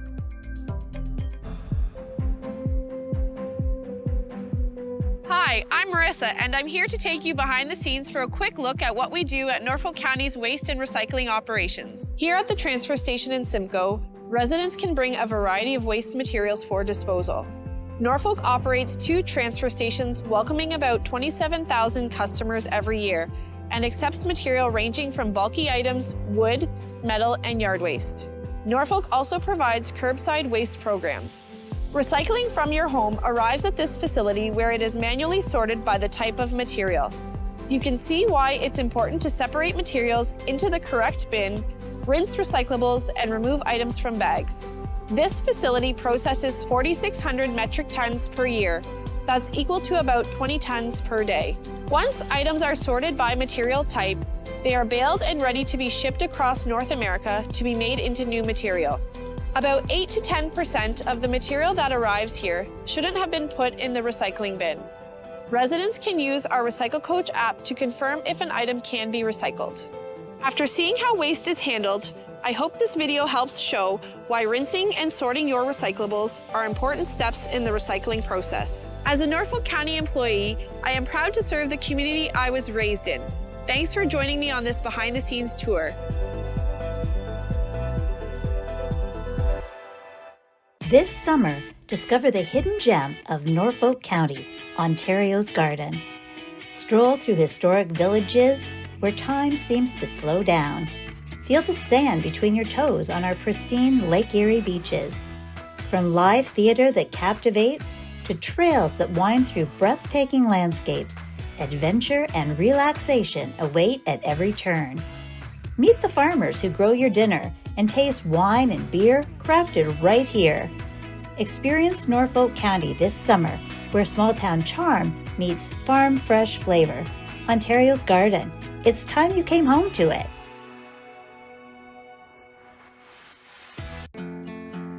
Welcome to Norfolk County, where land meets lake and opportunity grows deep and wide. Located on the north shore of Lake Erie, in the heart of southwestern Ontario, Norfolk spans 1,600 square kilometers, making us one of Ontario's largest single-tier municipalities. Our roots run deep in agriculture, food production, and advanced manufacturing, industries that shaped our past and are powering Ontario's future economy. Home to over 70,000, we are bold, diverse, and fiercely local. From Port Dover to Long Point, our folks are putting down roots, sometimes in sand, sometimes in soil, but always in a place they're proud to call home. Big land, big vision, unmatched potential. That's Norfolk. Today we're announcing an exciting partnership with Scotland and Norfolk County Economic Development, and we're transforming transport trailers into mobile ambassadors. We're showcasing Norfolk's story of opportunity, excellence, and quality of life across all of North America, and Scotland is the ideal partner with an amazing logistics network and will help us share our story all across North America.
Hi, I'm Jacob, and I'm here to take you behind the scenes on a capital project in Norfolk County. We begin planning capital projects by analyzing our infrastructure needs related to roads, water mains, storm and sanitary sewers, as well as bridges. We assess their overall condition, age, and servicing requirements. This provides a solid foundation to ensure Norfolk has the hard infrastructure for current and future needs. Once a project is determined and approved by Council, we retain an engineer to complete the design. During this stage, we engage the public through public information centers or postings on the county website to inform them of the upcoming project and provide an opportunity to share feedback. After the design is completed and all approvals are in place, we hire a contractor through a public bidding process. During the construction phase, we track progress, budget, and continue to engage with the public. We also work with other departments to ensure the overall success of the project. Once complete, we report and track any warranty issues for 2 years. We measure a project's success by its ability to enhance infrastructure and positively impact residents. As a Norfolk County employee, I enjoy building the community that has given me so much. Thank you for taking the time to join me on this behind-the-scenes tour.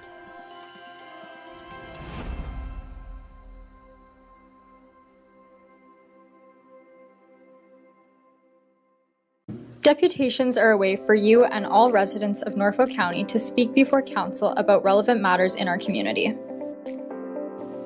To begin, search www.norfolkcounty.ca. Then select the Government tab. Under the Government tab, select Provide Deputation / Speak at a Council or Committee Meeting. This page provides general information regarding deputations. Under the subheading Register to Speak, click the Public Hearing/Deputation Form link to pre-register your deputation. Notice of Collection. By checking the Notice of Collection box, you are agreeing to the above statement. Selecting the type of meeting you want. There are several types of meetings that allow deputations. Please listen closely as we explain each option. Council meeting. Council deputations must pertain to a matter listed on the upcoming meeting agenda. For the remaining meeting choices, you may present a deputation if the topic pertains to the committee you are presenting to. Once you select the type of meeting you want to deliver your deputation, you can complete the rest of the document. Now choose whether you will attend the meeting in person or virtually. Finally, select if you will be providing materials during your deputation. If you have materials for distribution during the council meeting, please bring 15 hard copies for council and staff. Now click Next to move to Step 2. In Step 2, please fill out your personal information. Once your personal information is completed, click Next. Lastly, review your information and select Next to submit your form. You have now completed the deputation request form. You will receive a confirmation email from the Clerk's Department that they've received your request. Next, we will talk about what to do on the day of your deputation. So, you've received your approval and the day of your deputation is upon you. For starters, council is located here, at 50 Colburn Street. Now there's two entrances you can use when you arrive. One is here, located off Colburn, and one located off Talbot Street. When you arrive, you'll have three main options to park. The first is to park at the Simcoe Town Center Mall, which is where Food Basics is located.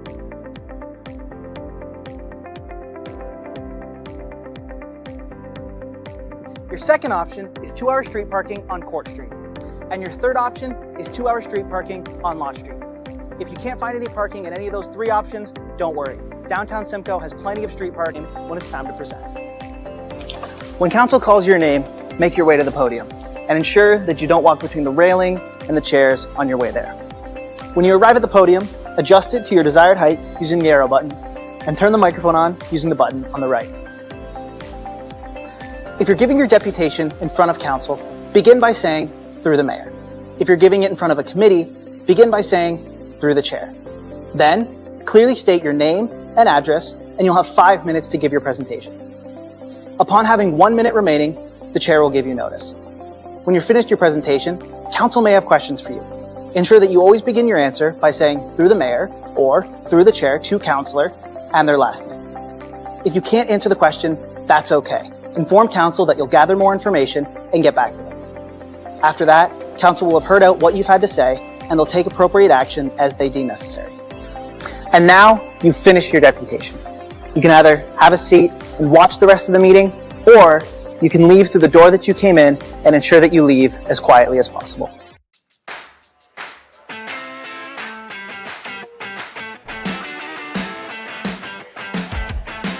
Norfolk County, my name is Anna and I'm here to share some water safety tips to keep you and your family safe around the water. Knowing how to swim is a life skill and an essential part of staying safe and having fun. Swimming lessons are the best way to learn essential swim survival skills to recover from a fall into deep water. Think you're too old for lessons? There are programs designed for teens and adults as well. With so many lakes and rivers, Canadians of all ages are avid boaters. Always wear a life jacket, it could save your life. Never swim alone, regardless of age and skill level. Always swim with a buddy. A buddy can throw you a buoyant aid if you get into trouble. When possible, wade into unknown waters to prevent injury. Backyard pools are a great place to make family memories. But remember, if you are not within arm's reach of your child in and around the water, then you've gone too far. Drowning can occur in as little as 10 seconds and it is silent. Every drowning death is preventable. Take time to educate yourself and those around you to ensure you're staying safe and having fun around the water. For more information, visit norfolkcounty.ca/watersafety.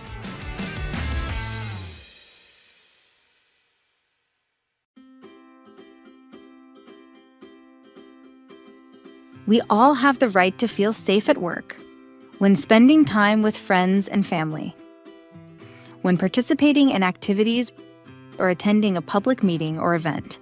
Norfolk County is committed to ensuring our spaces and workplaces are safe.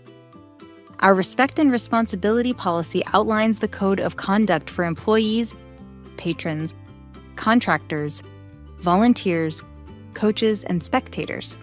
This code of conduct also applies to phone calls, emails, and virtual and social media platforms. We all play a part in fostering a respectful and safe environment. Inappropriate behaviors such as swearing, name-calling, verbal and physical threats, physical violence, harassment, and vandalism will not be tolerated. Staff have the right to take action when incidents occur. This may include denying service, asking individuals to leave, contacting the police, or, if necessary, suspending them from county programs and facilities. Those responsible for damaging county property will be required to cover the cost of repairs, fees, and lost revenues. We are committed to providing high-quality customer service and a safe and respectful environment for all. For more information about our respect and responsibility policy, visit norfolkcounty.ca/R&R.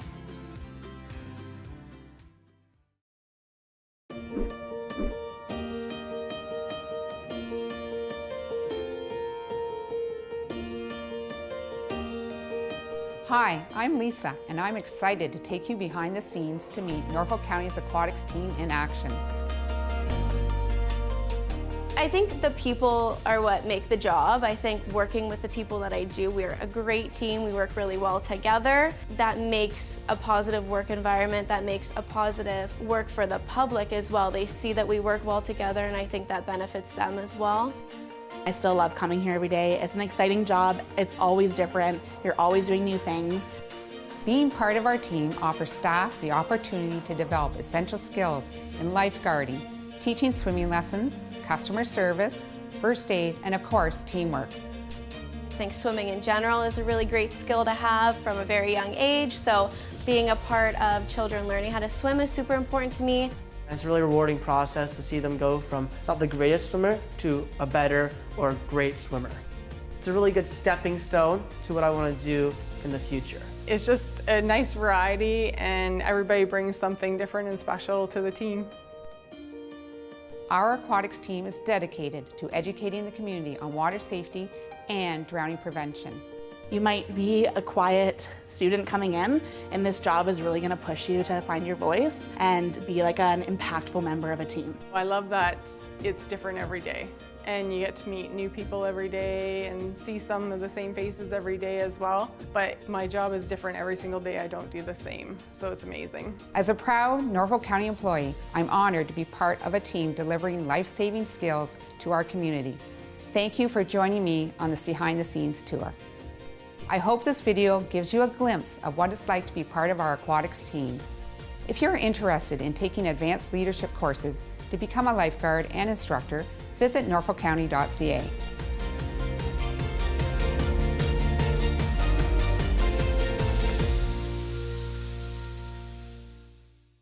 Hey Norfolk County, whether you're a longtime resident, new to the area, or simply visiting, do you know about the many services provided by Norfolk County? As a single-tier municipality, we provide services that our community uses every day, including water and fire protection, curbside garbage and recycling, road and sidewalk maintenance, and so much more. We also provide services needed at unique times in life, such as a marriage or business license, or a dog tag for your new companion. And the unique geographic features in Norfolk County, from farmland and forests to lakes and wetlands, means we also provide specialized services ranging from drainage applications to tree inspections. Wondering how to contact Norfolk County? Start with Service Norfolk. Our friendly team of agents is here to help. Reach us by phone at 519-426-5870 or 226-NORFOLK from 8:30 to 4:30, Monday to Friday. Calling about an issue after hours? No problem. We have you covered. Prefer online? Email askus@norfolkcounty.ca anytime, or use our customer service portal at service.norfolkcounty.ca and get a reply right to your email inbox. Want to visit us in person? Come to one of our friendly customer service counters in Simcoe, Monday to Friday, or Delhi, Tuesday to Thursday. Service Norfolk, connecting you to Norfolk County services. Meet Captain Clean, the toilet paper superhero, here to protect Norfolk County's pipes and keep everything flowing smoothly. Remember, only flush the 3 Ps: pee, poop, and toilet paper. Flushing anything else can cause big trouble. Things like wipes, hair, or grease can create sewer blockages. These blockages restrict flow, combine with other debris, and cause costly damage, overflow, and even water pollution. By sticking to the 3 Ps, you can help prevent clogs, reduce repair costs, and keep our water clean. For items you can't flush, proper disposal is key. Throw regular waste in the garbage. Do not believe claims on packaging that products are flushable. Take it from Captain Clean, they are not. Household hazardous waste can be dropped off at Norfolk's temporary depots during spring and fall. For things like medication and sharps disposal, take them to your local pharmacy or the health unit. And remember, grease belongs in the trash, but let it cool and store it first. Don't pour it down the drain. Be a flushing hero like Captain Clean. Together we can protect our pipes, our homes, and the environment. Remember, only flush the 3 Ps. Norfolk County is counting on you.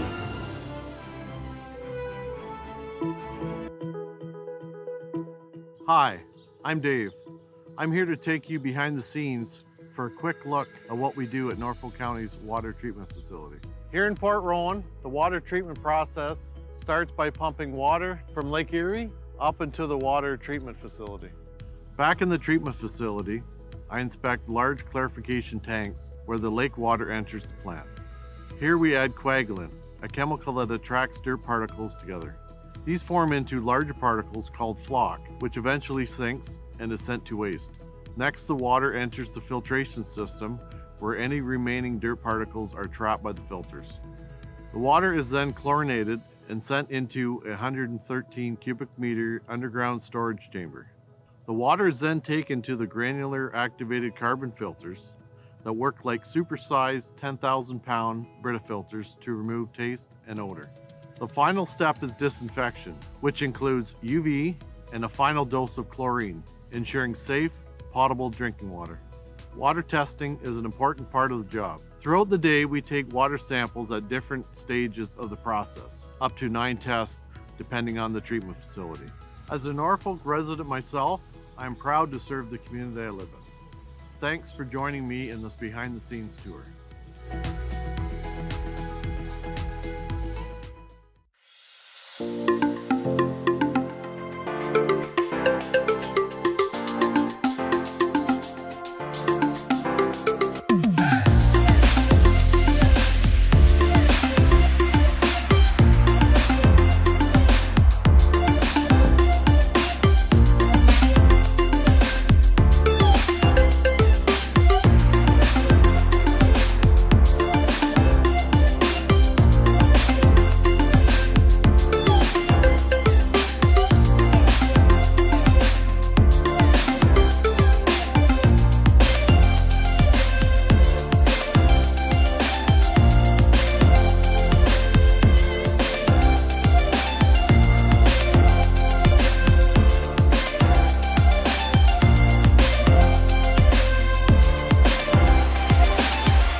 Hey Norfolk County, did you know that Ride Norfolk is now on demand?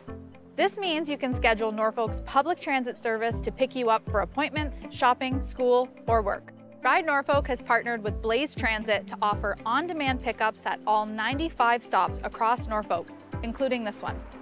I booked my trip earlier today and my bus is here right on time. Since there are no fixed local schedules, you can easily book Ride Norfolk over the phone, online, or on the Blaze Transit app from your smartphone. Thanks, Charlie. You're welcome. Ride Norfolk's customer service team can help answer any questions you may have, get you started with the app, or book your next ride. By moving to on-demand, Ride Norfolk is helping more residents get where they need to go. To learn more, visit norfolkcounty.ca/transit.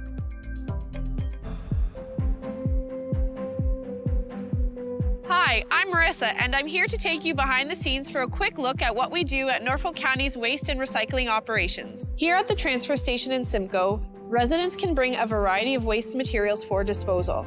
Norfolk operates 2 transfer stations, welcoming about 27,000 customers every year, and accepts material ranging from bulky items, wood, metal, and yard waste. Norfolk also provides curbside waste programs.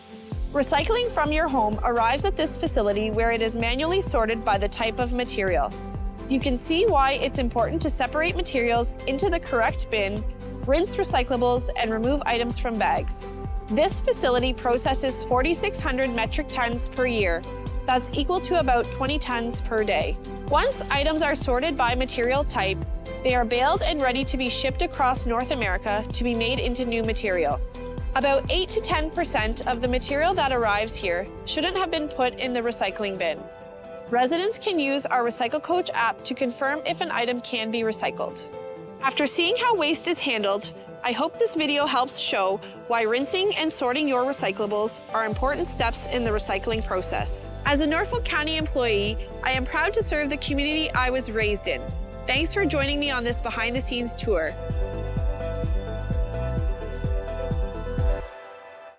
This summer, discover the hidden gem of Norfolk County, Ontario's garden. Stroll through historic villages where time seems to slow down. Feel the sand between your toes on our pristine Lake Erie beaches.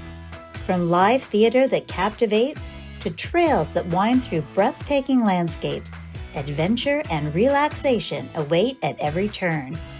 Meet the farmers who grow your dinner and taste wine and beer crafted right here.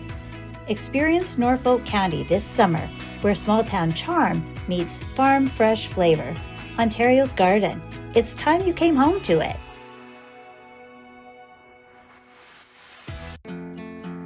Welcome to Norfolk County, where land meets lake and opportunity grows deep and wide. Located on the north shore of Lake Erie, in the heart of southwestern Ontario, Norfolk spans 1,600 square kilometers, making us one of Ontario's largest single-tier municipalities. Our roots run deep in agriculture, food production, and advanced manufacturing, industries that shaped our past and are powering Ontario's future economy. Home to over 70,000, we are bold, diverse, and fiercely local. From Port Dover to Long Point, our folks are putting down roots, sometimes in sand, sometimes in soil, but always in a place they're proud to call home. Big land, big vision, unmatched potential. That's Norfolk. Today we're announcing an exciting partnership with Scotland and Norfolk County Economic Development, and we're transforming transport trailers into mobile ambassadors. We're showcasing Norfolk's story of opportunity, excellence, and quality of life across all of North America, and Scotland is the ideal partner with an amazing logistics network and will help us share our story all across North America.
Hi, I'm Jacob, and I'm here to take you behind the scenes on a capital project in Norfolk County.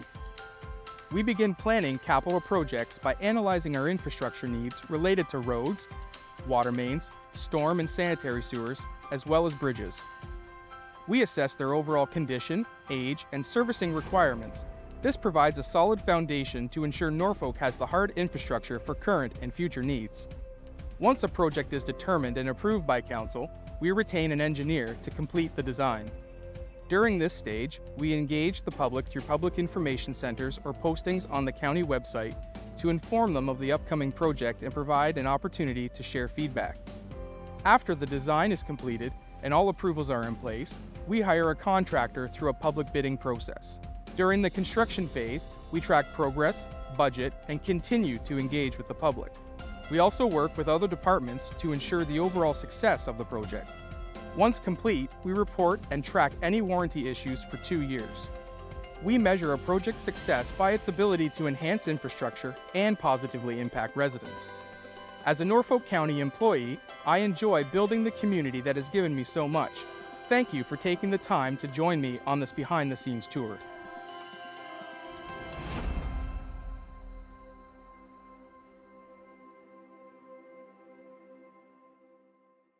Deputations are a way for you and all residents of Norfolk County to speak before Council about relevant matters in our community.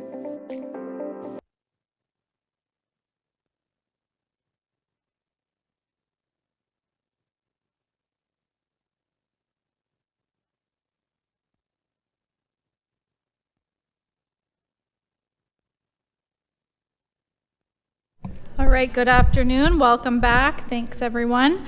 We're going to continue with report CS 25-136, which is our new budget initiatives. And next up, we have Mr. Andrew Grice, General Manager of Public Works.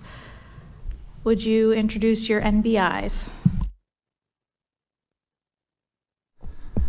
Certainly, through the chair, we have 2 MBIs from the Public Works Department for your consideration today. We'll go through the stormwater CCTV one first. So as we continue to develop and evolve our stormwater program, CCTV inspections are a critical next step. Within our stormwater system, we have hundreds of kilometers of pipe and thousands of segments that have not yet been located and verified. And inspecting these assets is important for our asset management plan. I want to make sure as we're moving to more data-driven capital projects and meeting the levels of service that Council supported this past summer, we need these condition of assets. It's missing data we have now, and in its absence, we don't have a very robust capital plan on our stormwater system. Inspecting our assets is also a critical requirement under our combined linear infrastructure ECA. That is basically our rule book with the ministry. We need to ensure that they are functioning properly and not impacting the environment. To deliver this program, we are recommending a consultant approach instead of an in-house technology and staff, and the cost for this contracted service is approximately $300,000 per year. This is something that we are already doing on our sanitary system, so we're hoping we can mimic that and leverage potential economies of scale on the contracts. And working with the vendor, we will complete inspections of 10% of our system each year to remain compliant and hopefully feed our capital plan via the asset management program. And with that, I'll take any questions you have. Thank you very much. Questions from Council? Okay. Oh, Councilor Breton. Yeah, I'm going to speak to this one, Andrew. I mean, you might not like what I got to say, but I call Public Works, we've been cleaning catch basins and fixing storm manholes, pipes and everything in Public Works for over 100 years. And I guess my question, I know the new thing is the stormwater ponds, and I can see that's going to be a headache. So I guess my question is there not any staff in Public Works you can move over into there versus hiring new? Because that work that's being done previously, those people would be redundant in Public Works, would they not? So through the chair, we have never CCTV'd our stormwater system in its history as far as we know. I think that technology has not been around for forever, so maybe you were using different technology to inspect the system in your time, but we have not used the technology to verify and inspect our systems. Are you talking like Teli or somebody like that? So there's various companies, through the chair, there are various companies that use CCTV technology. So yes, it runs through your sewer system, takes cameras, videos, inspects, identifies areas where there's deficiencies so that you no longer have to dig to try and identify them. You can pinpoint locations and make corrections. Yeah, no, I'm not saying that we did that. We've done that. I thought we had a pretty good set. I can't speak for all municipalities, but I think it's not new, I guess. I know stormwater ponds are new because they're popping up everywhere, but as far as pipes, catch basin cleaning, I mean, that's been going on for, well, God, we used to clean them by hand when I started, but anyways, that's my comment. Thanks. Councillor Van Passen, Columbus, Vandendriessche, and Barrie. Yeah, thanks, Madam Mayor. A couple of years ago, the province changed the rules on stormwater stuff, and we had a new budget initiative for $500,000 a year or something. How does that connect with this? Like, have we even found all of our stormwater pipes yet, or are we still finding new ones? So through the chair, this goes hand in hand with the budget initiatives that have already been approved by council, and this will likely not be the last one you see related to stormwater. We have not yet identified all of our pipes and verified them. We continue to find pipes that are not on our GIS system, and we're updating them. But that is difficult without this technology. So we've been fortunate to, do little bits of CCTV here and there to identify assets, but we are about 5% through our inventory at this point.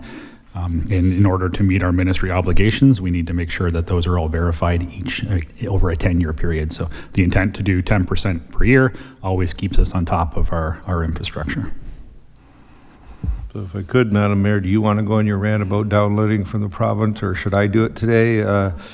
This is just another example. It's not downloading. They just changed the rules, and all of a sudden it's costing the municipalities a lot more money. So, they can get good media that they're solving everything, but we got to pay the bill. So, we'll consider this, right?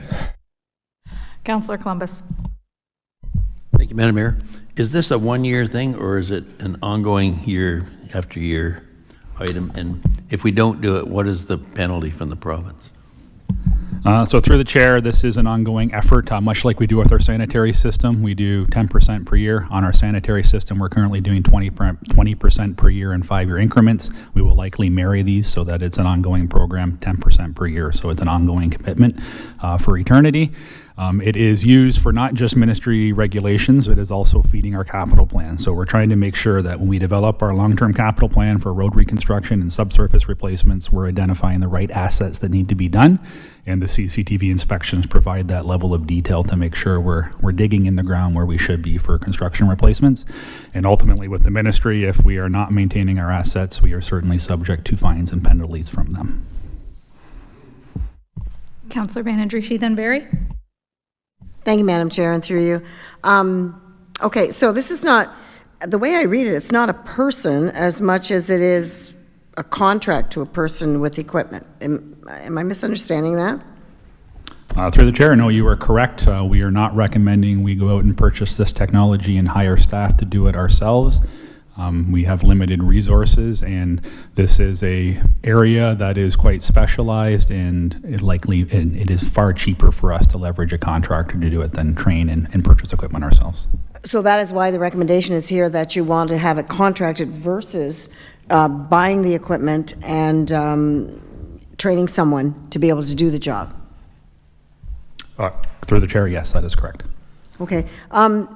There's been instances where we've had talked about the roads guys or the stormwater and whatever, and you talk to some of the staff and they say, and I just commonly thought we had that equipment. And so I was very surprised that we don't even have camera equipment to go down piping. So I can fully understand it. But have you you have a business plan, I've seen it, but purchasing equipment would cost how much, you think? Because this is a long term. How much do you think that would cost? Lots? No, eh? Oh, because it goes out of... Right. Mr. Grice? Thank you. You want to jump in? I got a No, thanks. line up in Madam Mayor, I queue. was just going to suggest that there was a cross debate with no mics on. I just thought staff Thank should you. be involved. Thank you. Go ahead, Andrew. So through the chair, so purchasing equipment, you're right, is I'll say a one-time upfront capital cost. There is ongoing maintenance and replacement of that asset, and also the staff that you would be required to employ. Like I mentioned earlier, it is a very specialized service, so if we were to bring that in-house, it would be training individuals to use that. It would be limited to the number of people we have, and you're going through the ongoing recruitment process should they leave. So I am a very big supporter of doing things in-house, and I think there are many things we can do, and we can do cheaper than the contracting community. I don't think this is one of them. Councillor Barry. Yeah, through the mayor there to Andrew. Okay, so with the price that it is, can you give me or us a sense of, if we don't catch these things, what are the costs of repairing? Like, what is the value of the risk reduction in dollars? Like, I see the risk reduction, I get it, I know there's a savings, but just what are we catching here, and how much is that saving us doing it up front? Through the chair, no, that is a good question. So, identifying and building into a capital plan results, flooding challenges that we have in various areas. Also ensures that the infrastructure remains, structural intact, because what happens with pipe failure is you'll start to see road settlements and potholes, which I know lead to phone calls. So it is all part of that program to identify where the deficiencies are and fix them before they happen, because it is more costly to be reactive than proactive. And building a formal capital plan that is aligned with our condition of assets is what we decided to do as a council when we approved our asset management plan. Is the proposed level of service is to result in here. We need that data in order to make sure we stay there. Yeah, and I appreciate that. I understand that. I guess I'm just looking for some context, like somewhere to put a pin. So, if there's a common deficiency, let's say that this will catch more often than others, what is an average cost of fixing that deficiency? Like, I'm not trying to commit you to a number, but I want to have, like, are we saving $10,000 every time we catch something? Are we saving $100,000 every time we catch? Like, that's what I'm trying to get a sense of here. Sorry, through the chair, I misunderstood your question. It's probably me, I'm sure. Certainly, there are varying costs depending on what you find, but I'm just trying to think back to some examples we shared with council when we did the stormwater update. We found numerous gas crossings in our stormwater system. So luckily, those instances aren't on us because they were done by utility. But for example, to excavate, replace, fix, and repair the road surface, you're looking at probably $15,000 to $20,000 per instance for those types of events. Thank you very much. Anyone else for stormwater? Okay, your next one, please. Through the chair, so the second MBI you have from the Public Works team this year relates to the development program. And we have made great strides in our development engineering team over the past few years. This is due to council's support of our staffing enhancement through the Build Norfolk MBI a few years ago, as well as some great hires that we've been able to achieve. Mr. Lambert, our Director of Engineering, and Mr. Jacob Columbus, our Project Manager of Development. They're doing a great job in turning around results much quicker and with a better focus on customer service and customer experience. So we are making lots of headway there. That being said, the area we continue to struggle with is associated with the later phases of development, and that is the construction and the assumption process. It's very important to have boots on the ground presence during development construction to ensure things are built to the approved plans, they meet our standards, and they connect to our existing systems and networks. Currently, we have no and very little site presence until after the work has already been completed, and by that point, it's very difficult to identify changes if they can even be identified. Just to highlight these challenges via some recent examples, we can take a look at Dover Coast, and that's not to pick on Dover Coast and say that they're unique. It's just some emails that have been floating around the last couple of days and it's top of mind. A site alteration bylaw and enforcement would be beneficial to the questions about earth movement at that site, as well as we have identified significant inflow and infiltration in that system. And you'll hear about more about that in detail when we do our rate budget presentation at the end of October. But that is something that is easily identifiable with boots on the ground during the construction phase.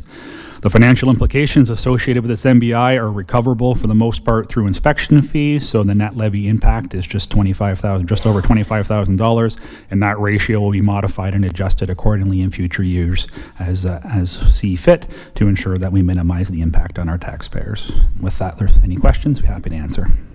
questions? Okay, seeing none. Thank you. Mr. Cridlin, Manager of Community and Development Services, it's all you. Thank you, Madam Mayor.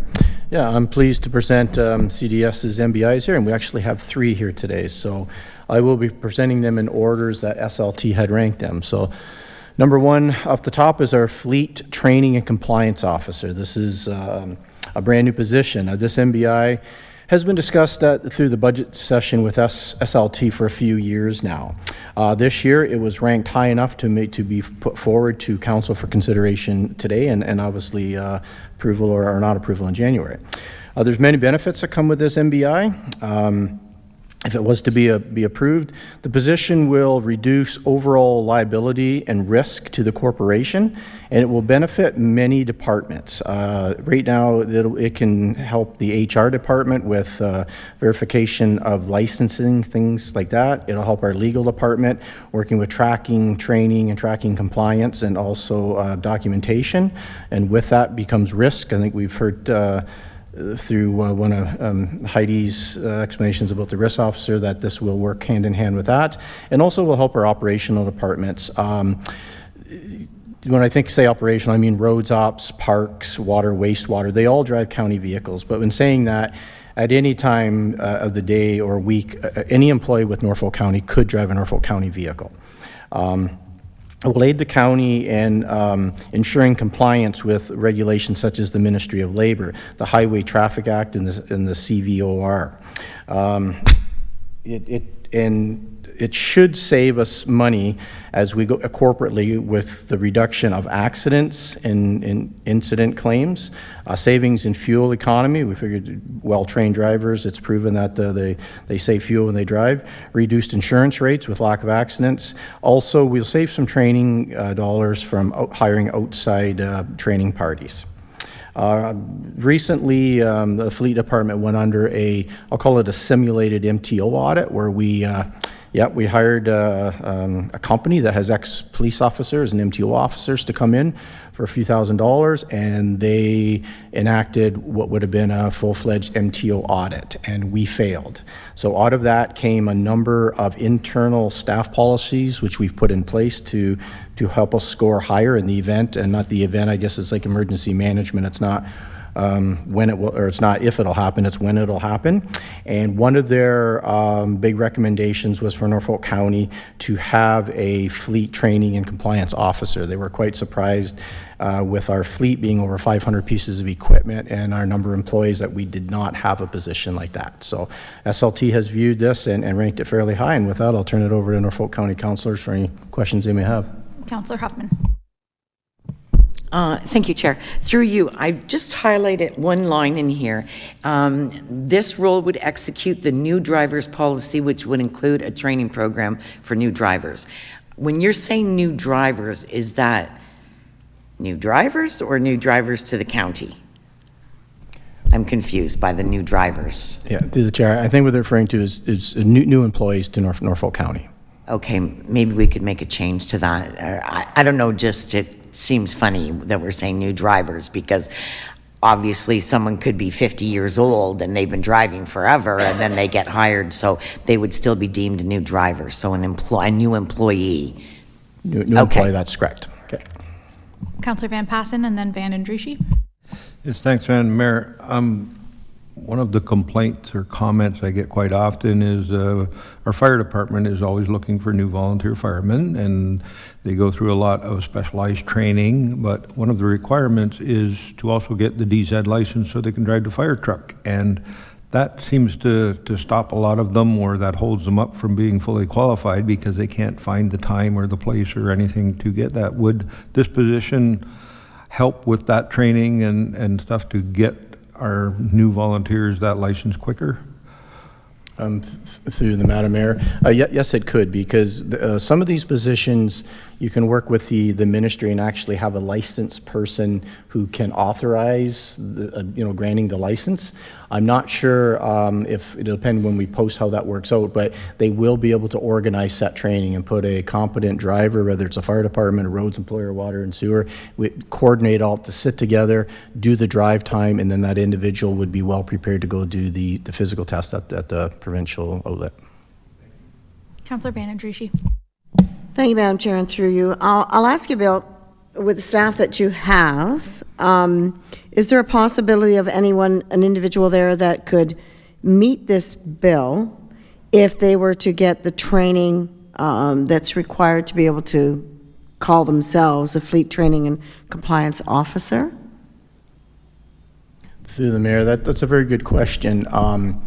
The postings, obviously, before we put this business initiative forward, we've played with some postings, and we would, I believe, hope to hire an individual with these qualifications. It's cheaper for Norfolk County if they come trained, but if, depending on the market, if we weren't able to get that, these are courses that if we did hire internally, we could put this individual through the courses and have them qualified within the first couple of years.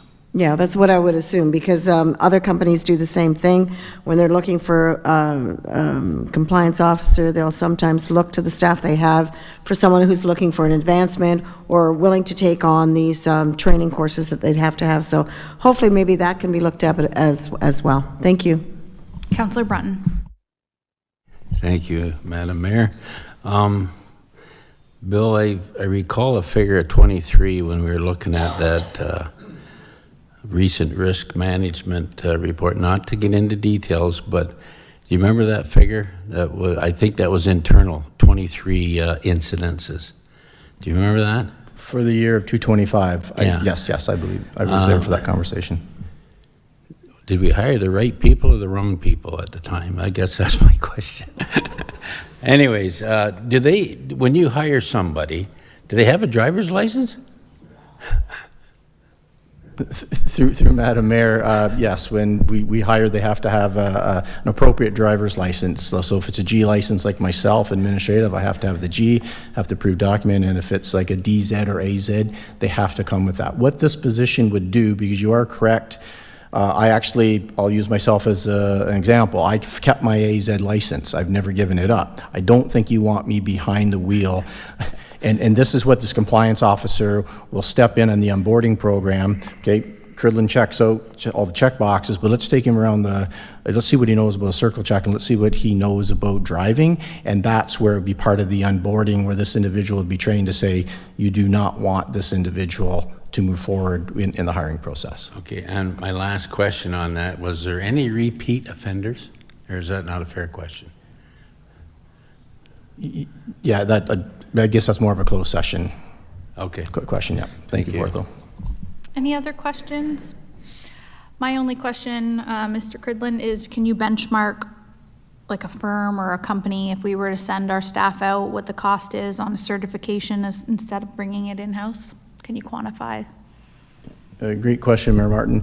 I think it is tough to quantify, because what we're looking at, this will be a document keeper.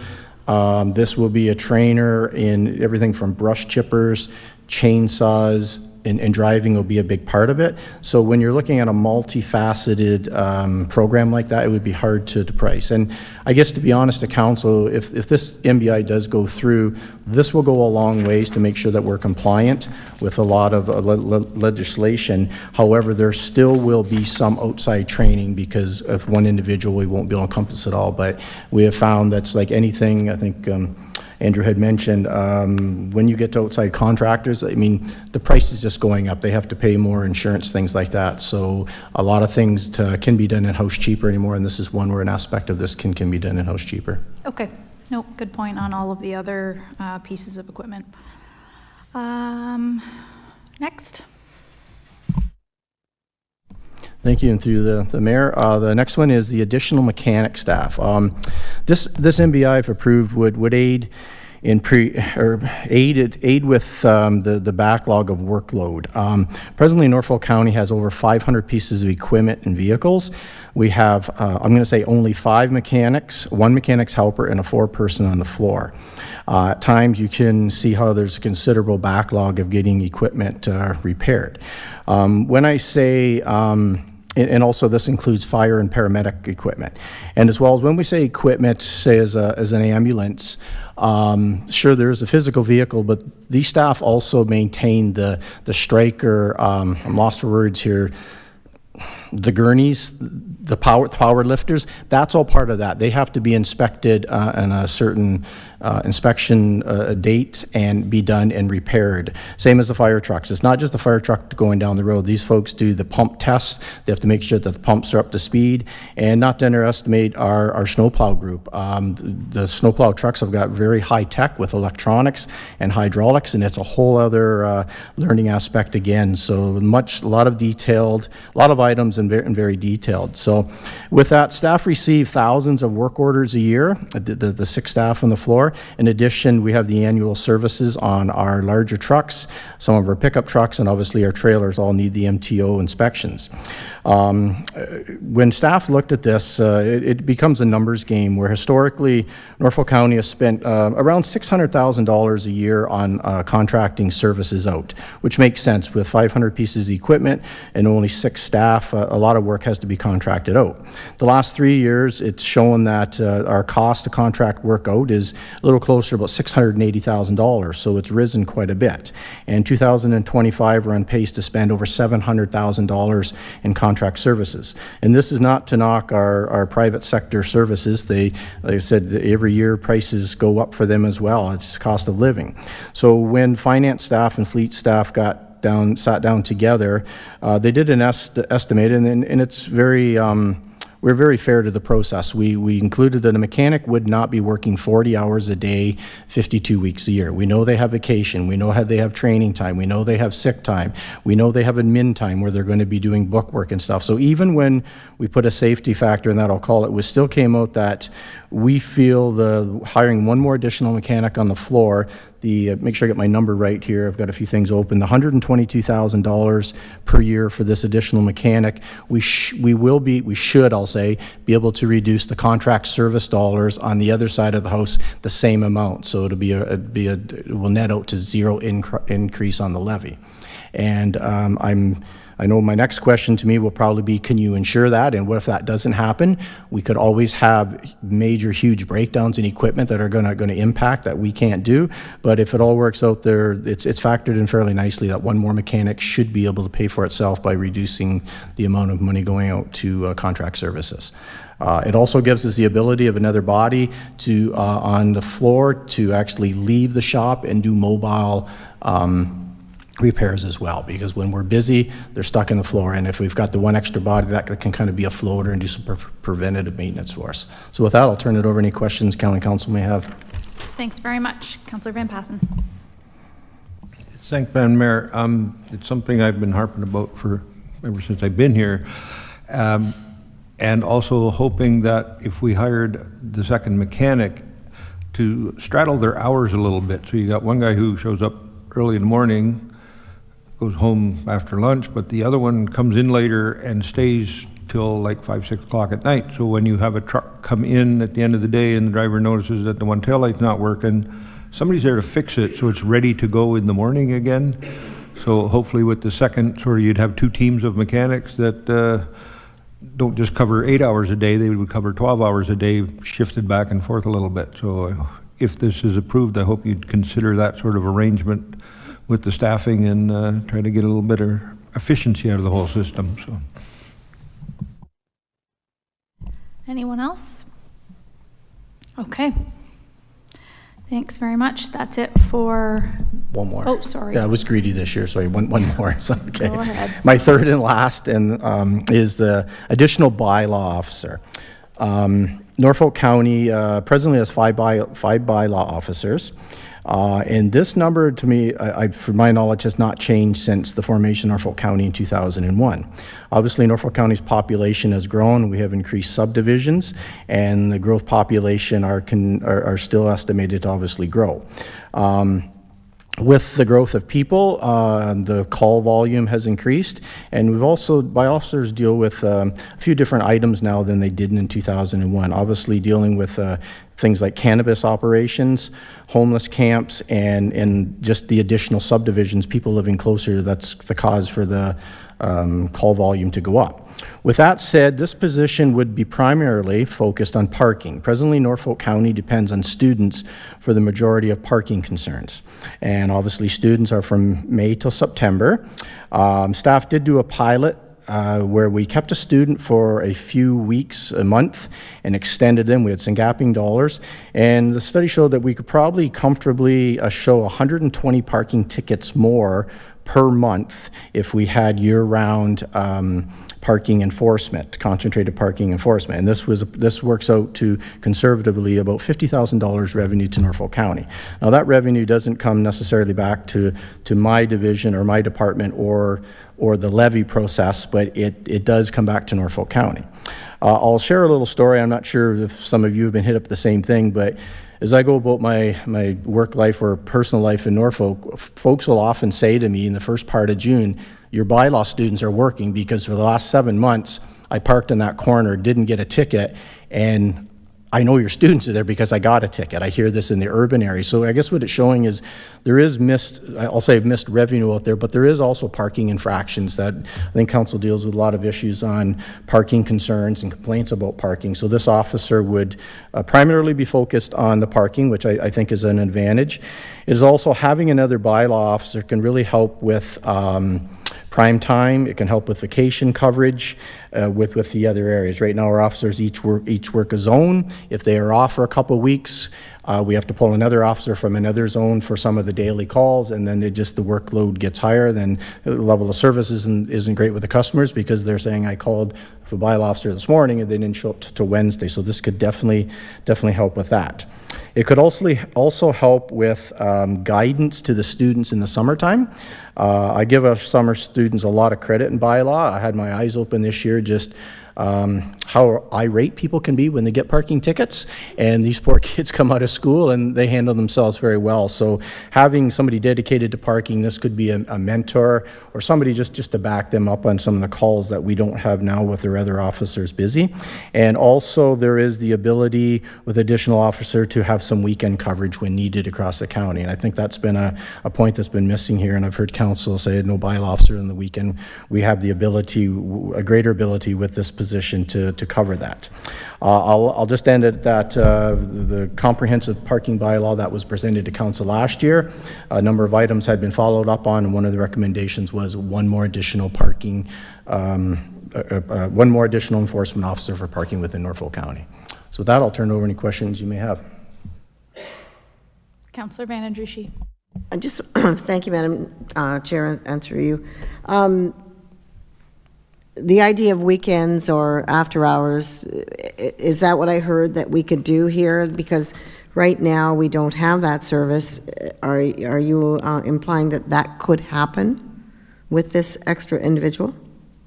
Through the mayor, yes. We presently, as work has been done through collective agreement before I took over this division, there is the ability for weekend work, but with this new position concentrating on parking, and a lot of the parking infractions are on weekends, especially in the summertime, we could have a schedule where it is a Tuesday till Sunday sort of thing. So the possibility is definitely there. It strengthens our position to have weekend coverage.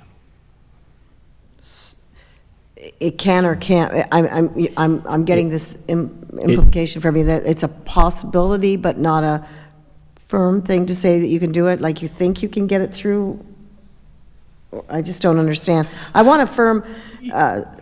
Yeah, I think I probably mumbled my words, yes. Okay. If we have the additional officer, and when we look at our parking program, we can definitely supply, and again, I don't know if it'll be 52 weeks a year, but on peak times, we can supply weekend coverage to handle the parking issues that occur when historically we haven't had an officer available because they're Monday to Friday doing the other various calls. This will be concentrating on parking. Yeah. Okay, and now this extra individual could also alleviate some of the, like you said, when someone goes on vacation or has time off, that person can jump into that job too. They're not just for parking, they're cross-trained to do it all. Is that correct? That is correct. Through the mayor, they will be a municipal bylaw officer with all the rights and authorities. One point I did breeze through is Presently, with parking bylaw amendments, there are a large number of them which we haven't got to Norfolk County Council through an amendment of a bylaw to change. Once the bylaws are made, then the public works folks can put the signs up. This extra body will give us the availability to have actually a body that is dedicated to writing the bylaws and moving that along, because that is something Mr. Milson struggles with now with his daily duties. He doesn't have time to get the bylaw amendments done, and we're well overdue. We're going to work on it. We have to work on it regardless of this position comes with us or not, but it gives us the ability to have a set of hands dedicated to that. And then doing housekeeping reports maybe every 3 or every 6 months to council as things come up, and we can move much faster and not have the public complain. That was supposed to be no parking last year sort of thing, and still no signs, and it falls back to our inability of getting parking bylaws to council to get them passed. I get it. Okay, thank you very much. Seeing Councillor Van Passen. I just wondering whether a year from now we're going to be sitting here talking about extra bylaw for illegal garbage dumping across the county that we're going to need. So I'll keep this in my files just in case. So.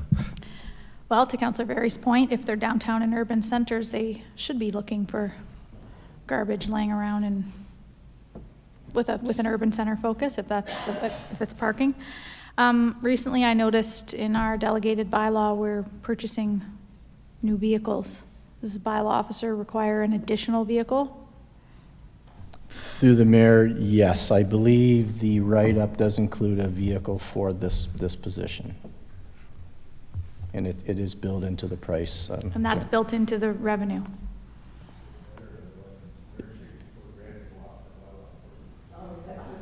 Yeah.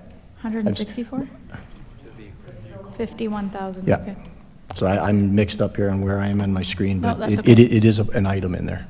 Right. What a vehicle will be needed. Okay, there's staff recommendation for your consideration. Sorry, that's it on NBIs. Did I miss anything else? Okay. The staff report CS 25 one on your screen before you. Perfect. Thank you, Lakin. Receive it as information. New budget initiatives for $741,900 be referred to the budget committee for consideration with the draft 2026 levy supported operating budget. Councillor Berry moves. Councillor Michele seconds. Debate, discussion, all in favor? Carried. Great. Last report of the day. 4.5 is the 2026 Budget Engagement Campaign Results Report CS 25143. Mr. Everett. Thank you, Mayor Martin, and through you to members of council. I'm pleased to share the highlights of the 2026 Budget Engagement Campaign, which I'm proud to say was one of our most successful community outreach efforts to date. Bear with me, my notes are fairly long on this one, but I'm very happy with the results, so I want to give you some details here. This year, our goal was to make the budget engagement process more accessible, more focused, and ultimately more meaningful, ensuring that residents could have their say in helping shape the county's priorities for 2026. The campaign ran through our Engage Norfolk platform, featured a refreshed budget priorities survey, simple, direct, and designed to capture clear input on service areas that matter most to residents. We also extended our outreach beyond the online survey through a mix of in-person events and new digital engagement opportunities, helping to reach a broader cross-section of the community. Overall, this year's engagement really stood out for both its participation numbers and the feedback that we received. So I'm very pleased to report that over 1,200 residents completed the budget survey. This is a significant increase compared to last year's participation of 251. That's a 390% increase. In addition to the online survey, we connected with more than 350 people through the in-person events, which included the Simcoe Friendship Festival, Port Dover Summer Festival, and Delhi Fall at the Fields. This was probably my favorite aspect. It saw involvement from many team members, and all commented on how great it was to connect with residents in the community. You'll see in front of us here today, many of you have commented on it already, but we have the beans here from our Budget Bean Challenge, which was one of our key engagement activities at the in-person events. So some council may remember from early in this term, we did a workshop where we did a similar exercise with you. And the idea with this activity was that The JARs represent the key services that the county offers, and participants are given limited resources that they must allocate to the priorities they feel are the most important to them. The idea being that it becomes quite clear very quickly that it is incredibly difficult to address everything that you may want with such limited resources. So for this challenge, each jar has colored beans in the bottom that proportionately represent how our levy operating budget is currently distributed. Residents who participated were given enough beans to represent a 1% increase to the budget and needed to allocate where they thought it was most needed. They could choose one service area, they could divide them up amongst all the jars however they felt was most appropriate. And the results are found on page 10 of this report. But it is interesting to note that the feedback from the in-person events showed a stronger preference overall for some of the softer services like parks, recreation, culture, and health and social services, whereas the budget survey and the online version of the challenge definitely favored more core infrastructure investments. Additionally, our social media and digital outreach reached thousands of residents, helping to raise awareness about how to get involved and learn about the budget process overall. I think these numbers reflect a growing public interest in county budgeting and a real appetite for transparency and involvement, which is exactly what we were hoping for. The feedback we received was thoughtful and consistent with many of Council's existing priorities. Similar to what I already mentioned, an overall theme was that residents ranked items like roads and infrastructure maintenance as a top priority, as well as areas like emergency services and other core infrastructure like county buildings, in addition to parks, recreation, culture, and health and social services.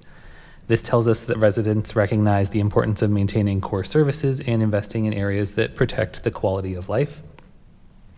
We also saw strong overall alignment between resident priorities and the county's strategic direction, which reinforces that our budget engagement is helping to bridge the gap between community expectations and the realities of municipal budgeting. Another major success this year was how much we improved the engagement process itself. We redesigned the survey, as I mentioned, to be more intuitive and less time-consuming. We simplified the language and refined the reporting so that results could easily be interpreted and incorporated into budget planning discussions. We also learned valuable lessons about how to keep building awareness and participation. For example, using visual and interactive tools that make it easier for residents to see how their input connects to real decisions. And this positions us very well for future years as we continue to refine and expand our engagement toolkit. With that, I would like to take a moment to sincerely thank the teams who made this campaign a success. First, the finance team, who were instrumental in shaping the survey content and making sure that we had knowledgeable representation at the community events to answer budget questions. And equally to the communications staff, whose creativity and dedication in creating and promoting the campaign, from social media graphics to community outreach, were key to driving participation and making the engagement approachable for residents. This really was a collaborative cross-departmental effort, and the results speak for themselves. So overall, the 2026 budget engagement campaign achieved exactly what we set out to do. It reached more residents, collected meaningful input, and strengthened public understanding of how municipal budgets work. The feedback gathered through this campaign is shared with you today to inform the 2026 budget decisions, ensuring that community perspectives are reflected in the decisions that Council makes. Thank you to everyone involved, and with that, I am happy to take any questions. Thanks very much, and great work to the entire team out in the community at these events. I know that those were some long days, but every single one of you spoke very highly of it, and as a good experience to connect with the community, so thank you for doing that. Questions for Chris? Councillor Berry. Thank you, Mayor, and thank you very much, Chris and Heidi and everybody. You know, last couple of years I was gripey about it, about the sample size and everything else, and no, but I mean, you've done exactly what I hoped and what Council asked you to do, and I just think that it deserves to be recognized that you guys did exactly what we were looking for, I was looking for at least, and thank you very much. So I do have a couple questions though. Do we know, do you have a year-over-year sense of how the preferences have changed? Like, I know it's not in here, but is that somewhere where we could get that later just to see? I'm interested to see how preferences are moving. And like you mentioned, there was a distinct, like I did the day with you in Port Dover, and the comments were very much in favor of the soft services over some of the others. And even though when we explained it to them, they really wanted to see more, especially in health and social services was big in Port Dover. So I'm wondering, do we measure, or can you show us a chart of how things have changed over the last 5 years, let's say? Through the mayor, I can certainly attempt to do that. The limitation might be the survey questions from previous years if they don't align exactly, but we could at least generalize if we don't have that data, and we could bring that back with the levy budget for sure. Yeah, Again, just curious on trends, and maybe we can see a projection. One thing I thought was really interesting about that in your report also was the rankings in the preferred approach to rising costs. So that's on page 9. You know, the increase in user fees, add new fees, reduce or cut services, and increase property taxes, that's the order. So it seems like our efforts as council and as staff to do more of a user pay system are starting to, or at least there's a correlation between these results where people are starting to say, yeah, that's working, that's what we want to see and we expect to see. Am I reading into that too much, or is that, like, I guess what I'm trying to say is, am I on the right track here in understanding that user pay is becoming more acceptable in this research, or is that just a coincidence this time? Through the mayor, I have a feeling maybe it's a bit of both, okay. But I'm also very hopeful that that's a good indication that that message is starting to catch on as well. Okay, that's good.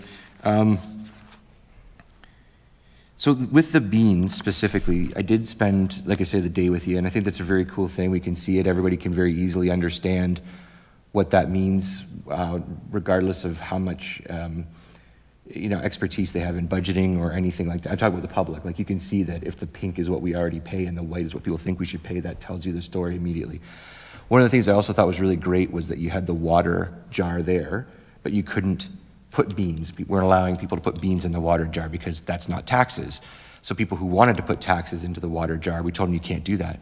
Gave us a really good opportunity to explain to people that that's not tax dollars, that's something different. And people were going, oh, I had no idea. So I guess what I'm wondering is, because people were really responding to the colors and the beans and the activity, is there a way that we can do this, something like this or something similar to this online, so it reaches more people than just the events? Like, are you aware of any models that we could use that say, look, take our bean challenge or equivalent, and it's a nice little animation and whatever else. Like, how do we get this to more people that are willing to just click those buttons and do it, rather than having to write things in or attend an event and understand? Like, how do we circulate this so more people participate in the picture? Certainly through the mayor, that is one of our goals for next year, and something we communicated with communications on as we started this year's campaign. There are some simulation tools that we could use to make this easier online. When we looked into them this year, they seemed fairly cost prohibitive as a trial run, but I think given that we've seen success with this, it's definitely worth looking into and seeing what other options we have there. Okay, because I would just draw anyone's, while paying attention at home or whatever, just draw the attention to, we actually had more people do just the bean challenge at those events than we had participate in the surveying total last year, just the beans. So that tells me that people will give their impression and information if they're given a good opportunity. So I'm wondering, I guess it's up to council to decide, what the actual value is, but to me, being able to tell residents that we have a really good sample size and that these responses are meaningful and represent, priorities across the community is significant value, that we can at least point to this, that we're on the right track when we make decisions. I'm wondering if there's an opportunity here to say, what could a little bit more investment in the research and analysis process deliver in terms of meaningful results? Not a huge amount of money. So I'm wondering if I can maybe throw it to Heidi, like, is there something we can do as council or consider part of the budget or whatever, however it has to work, that if we gave you a little bit of dollars to get to those cost prohibitive things, could we get more results, and is there value to it, and what would that maybe look like, and is it a report? Like, how can we, I want to make the most of this 390% increase as possible and not let it go cold again in a year. So how do we capitalize on this momentum? Certainly. Thank you, Councillor Berry. Madam Mayor, through you to Council, I will start. And if Ms. McCurdy has anything that she would like to add, I will invite her to do that. But I think if it is the will of Council to give staff direction on this as part of the corporate communications budget, we could go back and take a look at what some options for simulation tools might look like. I would suggest that certainly we have a great example of how that type of tool could be used in the area of budget engagement, but I think that there are likely tools out there that we could use more broadly as part of our broad corporate communications and community engagement strategy. And so certainly we could do some research if council would like, and include some cost estimates as part of the communications budget for tools to do that type of simulation and not make sure that a budget engagement would be within scope, but see what is out there that we could use more broadly for as many types of community engagement opportunities as possible. Because I think this shows us that the community engagement strategy that council approved, it works. This is a great example of how two departments work together through the council approved community engagement strategy and the kinds of results that we can get. So I would, in doing that research, I would want to look for tools that we could use definitely for budget, but for other purposes as well. Okay, thanks, Heidi. So I have to ask, I guess, for some clarification from the mayor. Is this an appropriate time to ask for a staff report, like to move for a staff report? Or? Let's receive this as information. I'll come back to you at the end. Thank you. Wrap up questions. Councillor Van Passen?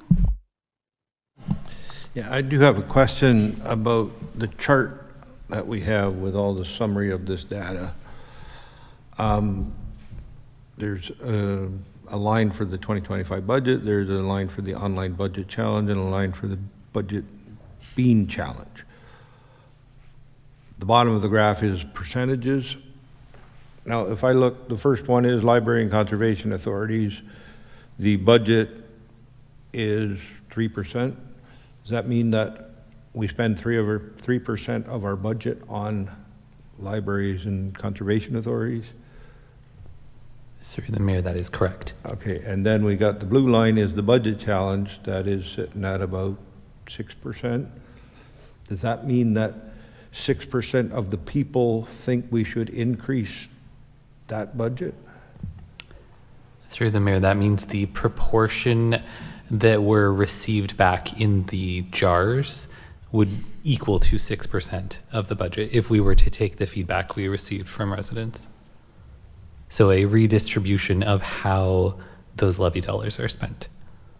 Well, that's what I'm at. I don't understand what this graph represents. So does that represent 6% of the people who did for the bean challenge, it's a little bit higher, I think. They're about 7%, but does that mean that percentage of the people who partook in the bean challenge, put beans in there, thought we should increase the budget in that one? And then we go to environmental services, or roads operations, that's actually the only one where it's 14% of our budget and 15% of the beans went in there, so 15% of the people thought we should spend more on roads.